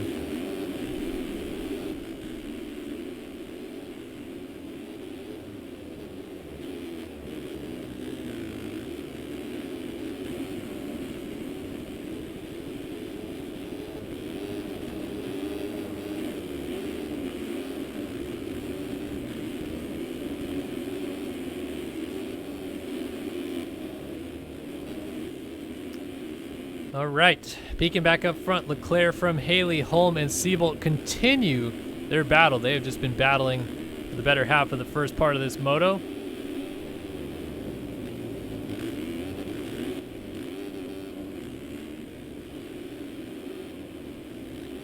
So Holm now trying to do whatever he can to keep Seabolt at bay and try to go after Haley ahead of him.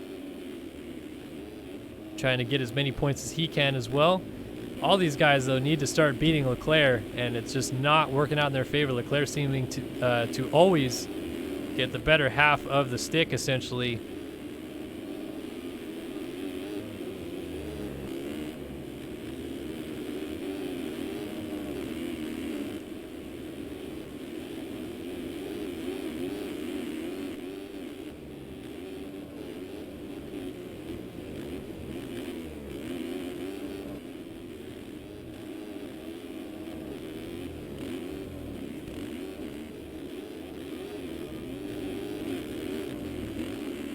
Seabolt might have a pass here down the inside of the whoops. Does get it done. Adam Holm, no response there. Seabolt blows on by. And Kohenauer up the inside of Reed Young gets that pass done.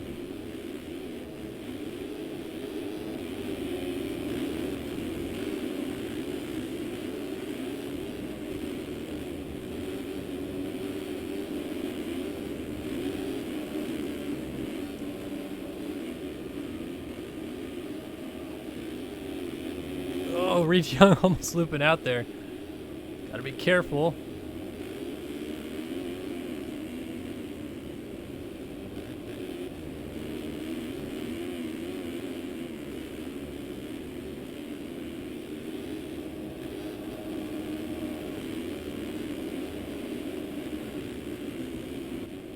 These guys are just so crazy how fast they carry speed through everything. And Kohenauer goes down sideways coming down the top of Mount Martin. So there goes Wilcox. And nobody else was. Kohenauer gets going again.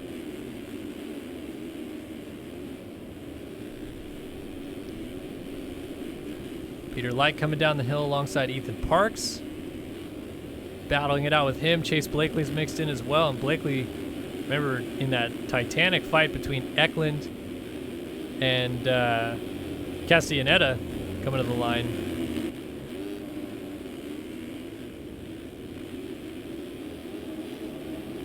Now finding himself in a bit of a battle here, trying to get forward. Might have a move around the outside of Peter Like here as the 83 got a little squirrely, but he holds the spot and takes the rut away from Blakely there. Now Deering, Blakely's teammate, trying to go around the outside and get up there and challenge.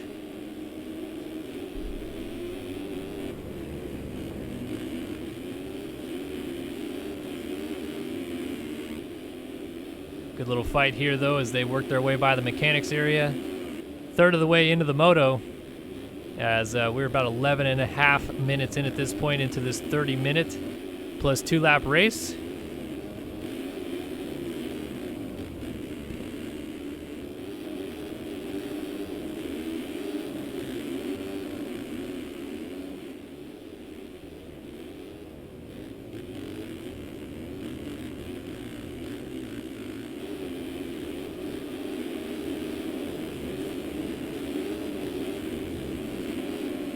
Now Deering has got around Blakely, and he is trying to set sail after Peter Like. And ahead of them would be Ethan Parks, if he can go up there and get the number 68 machine. Ooh, nice scrub there for both riders, but Deering a little bit lower than the Canadian Peter Like. Jumping back down the hill and around the outside, Deering's trying to go. Going to use this line to get a drive up the hill. And again, trying to stay low, but Like lays it over a little bit better. So all the way to the top, and Peter still holds the spot. Locomotive has got him. And now Blakely, fighting back up into the mix, is going to try the far inside of the track down Mount Martin on his teammate. Not able to get there either. So these guys just continue their fight. We got a report that Leclerc went down out front. It appears to be the case as Haley has closed up that gap a little bit, 1.7 seconds in it. And here come the hot laps out of Haley, 2:05.2 and a 2:05.9 just ran. Leclerc 2:14.4, clearly upped his pace in the second moto though, because he did a 2:03.9 at one point. But 1.6 seconds in it for the leaders. I'd have to imagine this is the flip of the switch that Haley needed to start reeling in Leclerc once again.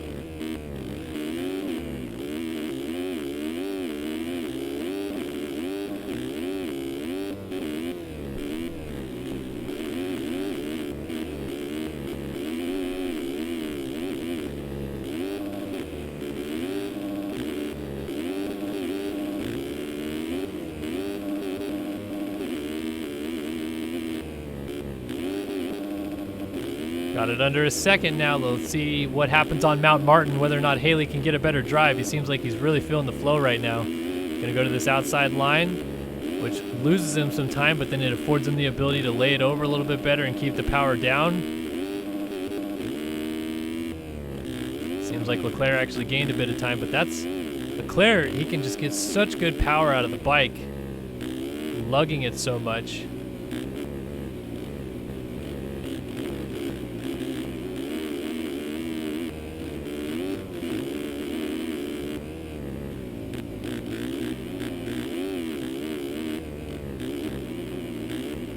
Blows the rut on the inside there. That's going to cost some time for Haley. Drops a little bit of time off of Leclerc now. Still Siebold, Holm, and now Wilcox inside of the top 5. Then Reed Young and Kohenauer come behind them, and this battle continues. Ethan Parks, Ash Deering, Chase Blakely going for it up Mount Martin right now.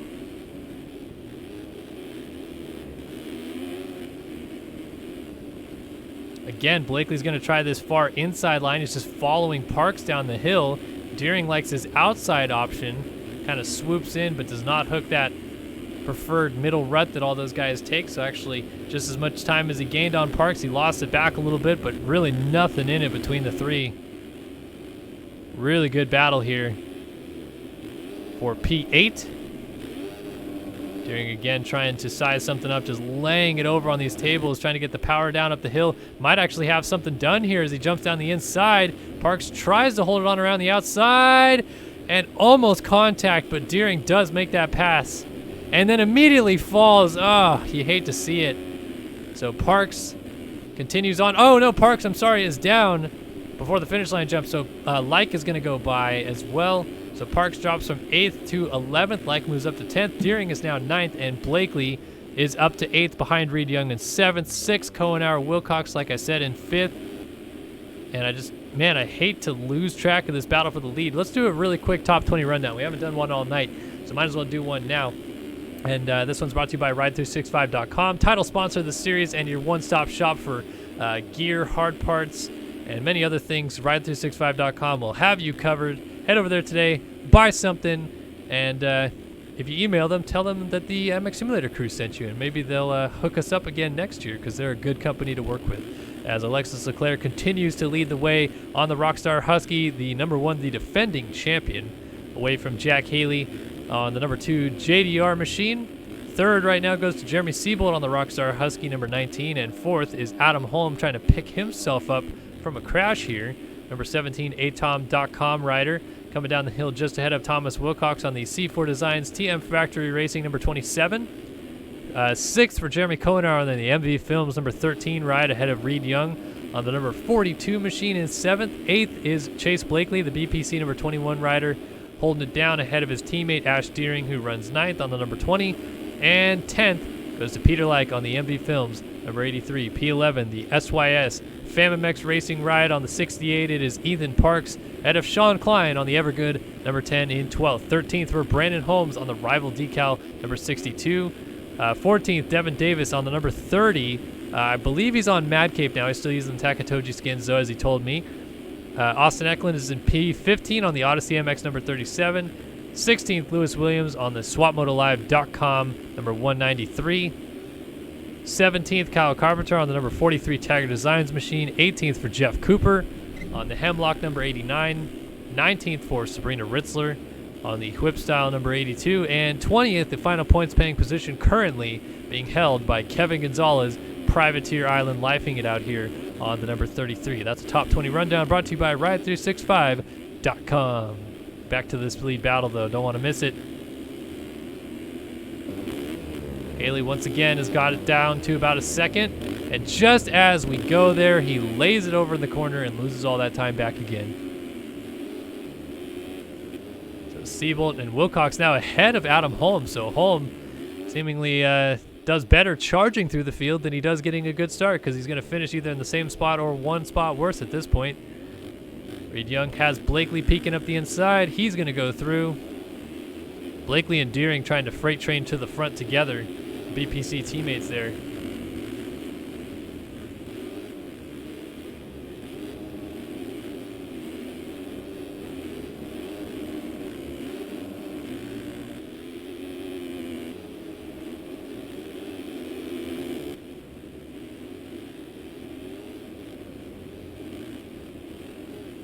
Young and Blakely as they drop down the hill now. Still continuing their fight.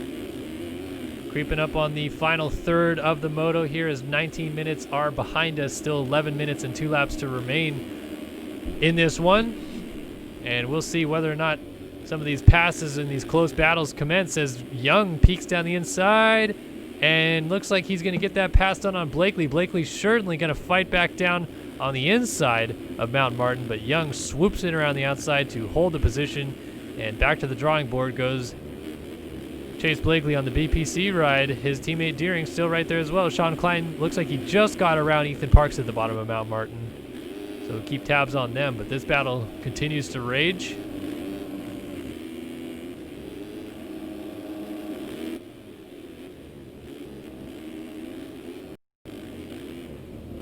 Blakely not. Come on. Oh, come on, stupid internet. We made it 20 minutes into this moto without it happening, and it finally happened. So for the first time, we're going to have to disconnect and reconnect to get timing and scoring to load right. Sorry about this. I hate when this happens too.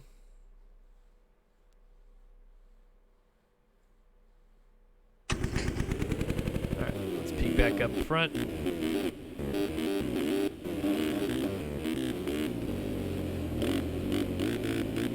We'll ride on board Leclerc for a minute. Let's just listen to the man go to work here as he lugs this bike around the Millville circuit.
As good as Leclerc is looking, you'll note that that time was coming down on the pit board as Haley is clawing this gap back down slowly but surely, just like he did in the first moto. But this time, gonna do everything he can to try to hold it. Oh my gosh, how did he save that? Two big moments there for Haley. Able to corral it together. Seabolt's still lurking back there. The front three have been on a different level here tonight, it seems.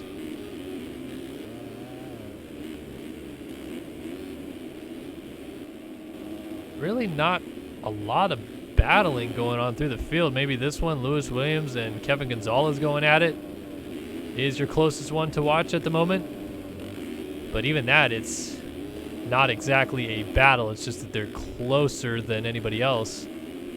And I think this one is for 17th right now. So everybody kind of settling into their groove, if you will. Maybe this battle up here for 12th. Brandon Holmes and Ethan Parks. This one looks a lot better. Holmes trying to go around the outside of Parks. Can't quite get it done. And they're still right behind Blakely. And just ahead of Eklund. So some spots to lose here if things go awry for either. Oh, just as I say that, Parks almost loops it. And he's going to get back on just as Eklund gets there. So he just held that spot ever so slightly.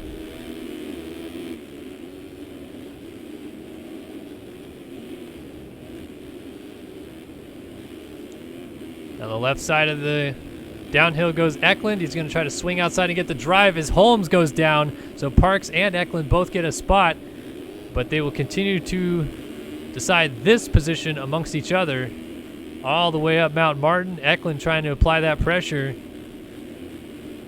and almost went down. Wow, that scrub. I mean, that might have been on purpose, but it didn't look like it. It looked like he was about to go down. This battle for 11th continues to rage on. Brandon Holmes has now fallen down to 14th from the 11th he was in. Blakely and Deering teammates ahead. Looks like they have exchanged positions.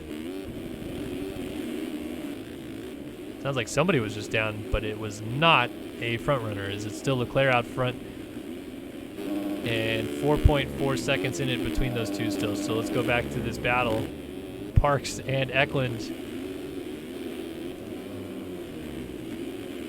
Eklund's going to try outside here, but loses a lot of time. So then cuts back across and tries to rail the outside on this side and seemingly gained it all back. And they just went around Deering, who was down, and Eklund might get the pass on Parks. Almost contact between the two. So Eklund's going to switch back.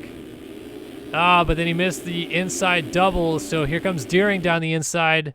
Oh, come on, internet. Don't fail me now. Oh, Deering. Oh, he saved it. Eklund goes back by. So Deering continues on. Kyle Carpenter also following suit. Give me timing updates. Yes. Okay. Whew. 5 minutes, or a little bit under 5 minutes to go. I should say 4.5 minutes and 2 laps remain in this one.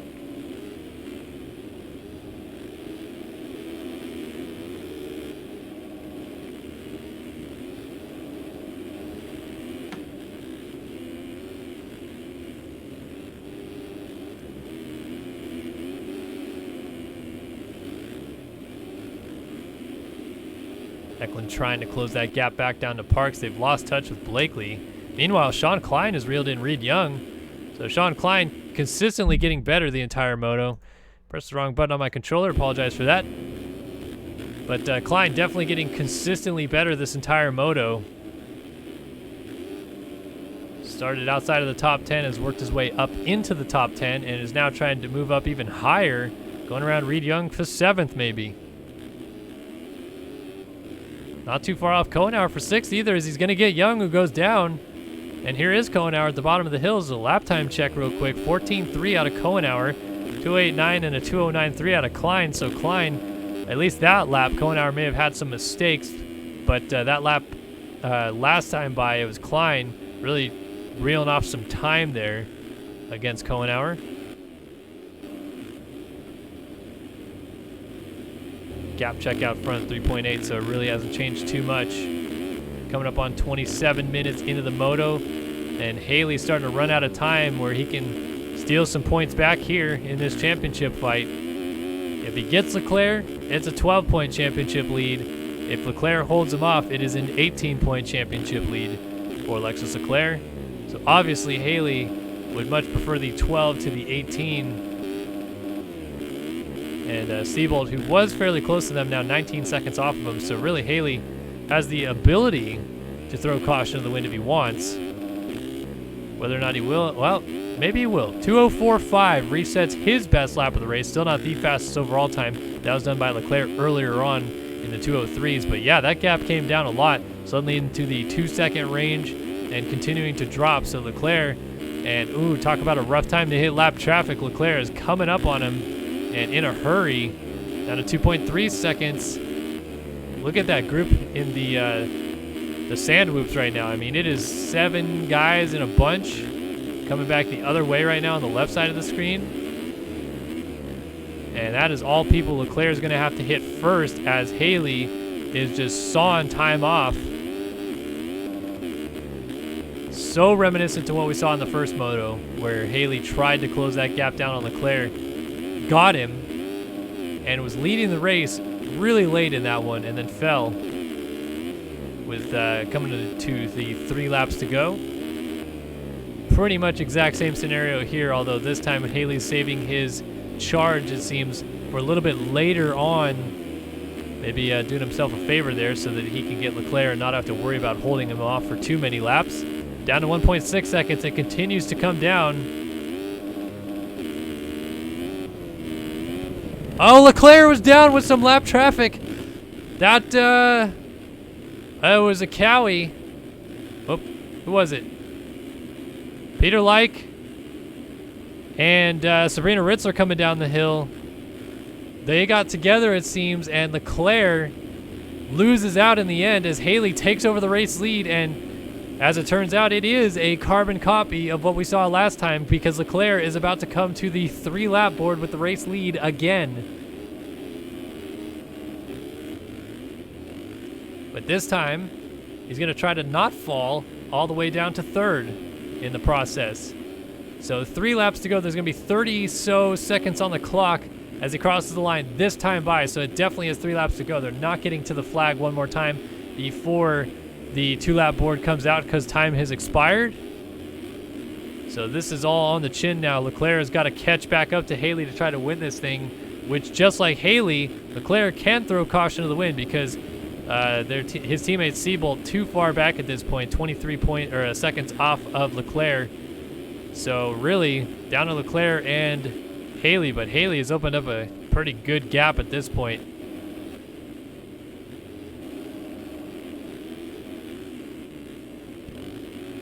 There's Haley going around Brandon Holmes, who is in P15. So that was that 15, 16, 17, 18 or so battle that was raging on as Leclerc and Haley quickly caught up to them. And now Holmes is the sitting duck between the 2 title combatants, as time has now expired. So 2-lap card coming out next time by for Haley. And Leclerc looks like he just lost more time. Yeah, 7 seconds down, so he was trying to close that gap down a little bit more, and something just happened as, man, he launches down the hill there.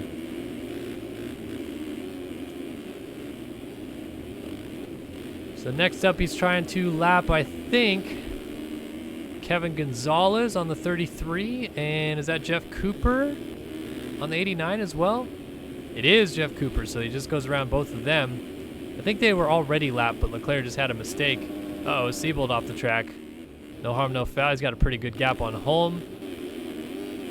Reed Young and Chase Blakely appears to be our closest battle inside of the top 10 right now, as they are battling it out for 7th.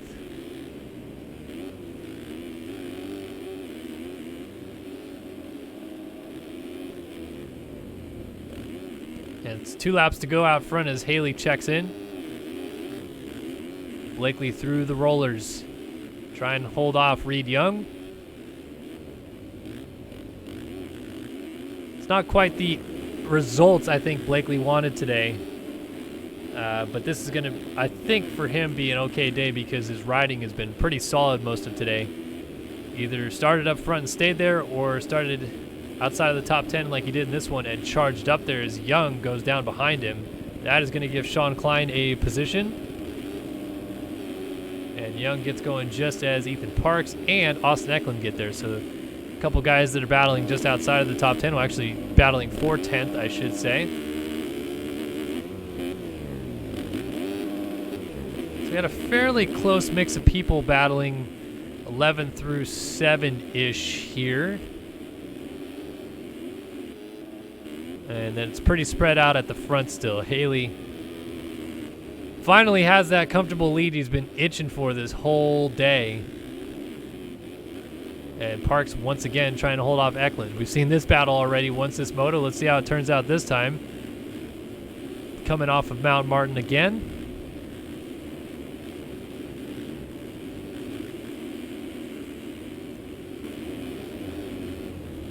Oh, Parks, a mistake. And that will give Eklund the inside to slide on through to make that move stick.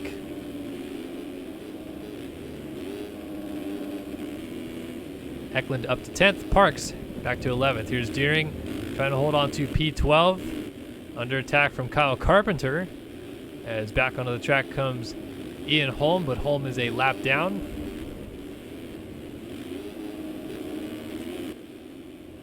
Carpenter trying to keep the pressure on.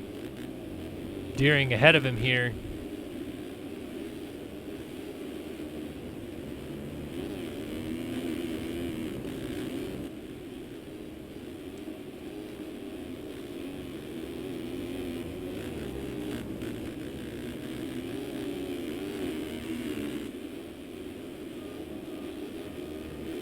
Carpenter trying to size up something on Deering as the white flag waves out front. Haley behind these guys has taken the white flag, trying to win the second moto here. It will not be good enough for the overall for Haley, who is looking to go 3-1 here. Leclerc's 1-2 will get the overall, and When all is said and done, Leclerc actually does extend the championship lead by 2 points at the end of the day, from 10 out to 12. But Haley's going to be, I'd have to imagine, quite thrilled with this second moto win to at least keep the balance in check and not let it get completely out of hand. As we continue watching Carpenter trying to hound Ash Deering here.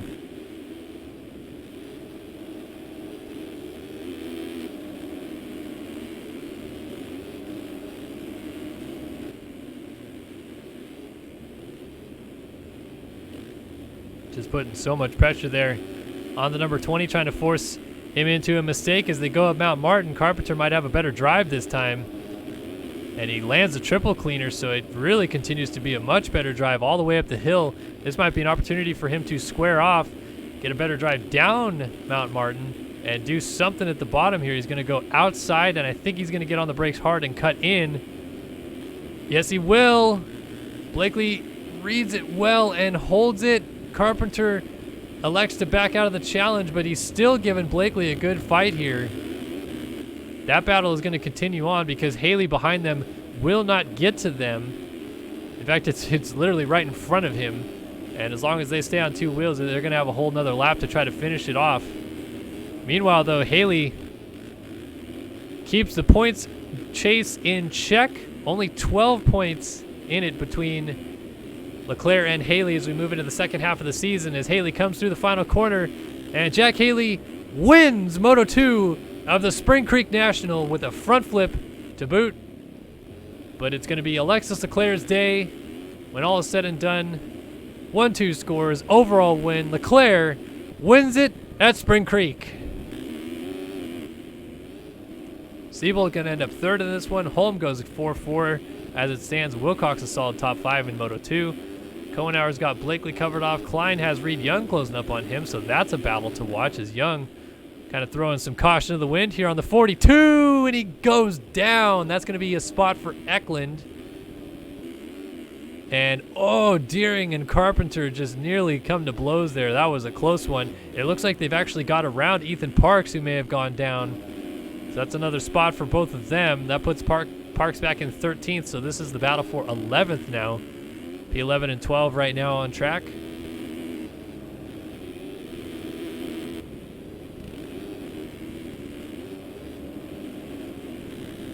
Rider down was a lapped rider, but Carpenter still just hounding Deering here, trying something. Again, same spot as last time. He got really close. Going up the uphill triple. And just can't quite get enough of the power down to show him a wheel. So he's going to try, I think, the same move as he did last time. Although he missed the rut on the inside. That might cost him here. He's going to try outside, though, again. Drives down the outside, just goes a little bit harder. Oh, it's going bad. Oh, what a save by Kyle Carpenter. That keeps him in 12th. He definitely would have gone down and lost 12th right there. But a nice job, as coming across in 4th was Holm. 5th going to Wilcox. 6th for Cohenauer. 7th goes to Blakely. These guys still coming to the line right now. 11th. 8th goes to Sean Klein. And are these guys actually going to get 10th? 9th goes to Reed Young. No, 10th actually goes to Eklund. Deering's going to cross the line. 11th, he does beat Carpenter in that battle. And Ethan Parks, last man on the lead lap, comes across 13th. So we'll get cuts, I believe. Yeah, it looks like Castaneda ends up 20th, 19th, Ohashi, 18th, like 17th, Ritzler, 16th. Goes to Cooper. Davis gets him on cuts for 15th. 14th, Gonzalez. Parks. Carpenter gets Deering on cuts for 11th. And everything else stayed the same. Haley wins Moto 2. Leclerc wins the overall. That is Millville done and dusted. Well, so glad you guys could join us today. Hopefully you enjoyed this broadcast. And we're looking forward to bringing you guys more stuff next week. Again, a reminder, I will not be live broadcasting the 8th round of the GP Championship on Monday. That'll be rebroadcasted at another time. Instead, I'll be on the Pulp Show on Monday next week, so maybe catch me there. But appreciate all the support, as always, everybody that tuned in tonight. The donations are great. And all the sponsors that put on this series. You guys rock. RaceFactoryGaming.com. Huge help as well. And we'll see you guys next week for round 8 of the GPs and round 7 of the Nationals. And we'll see you guys then. So long for now.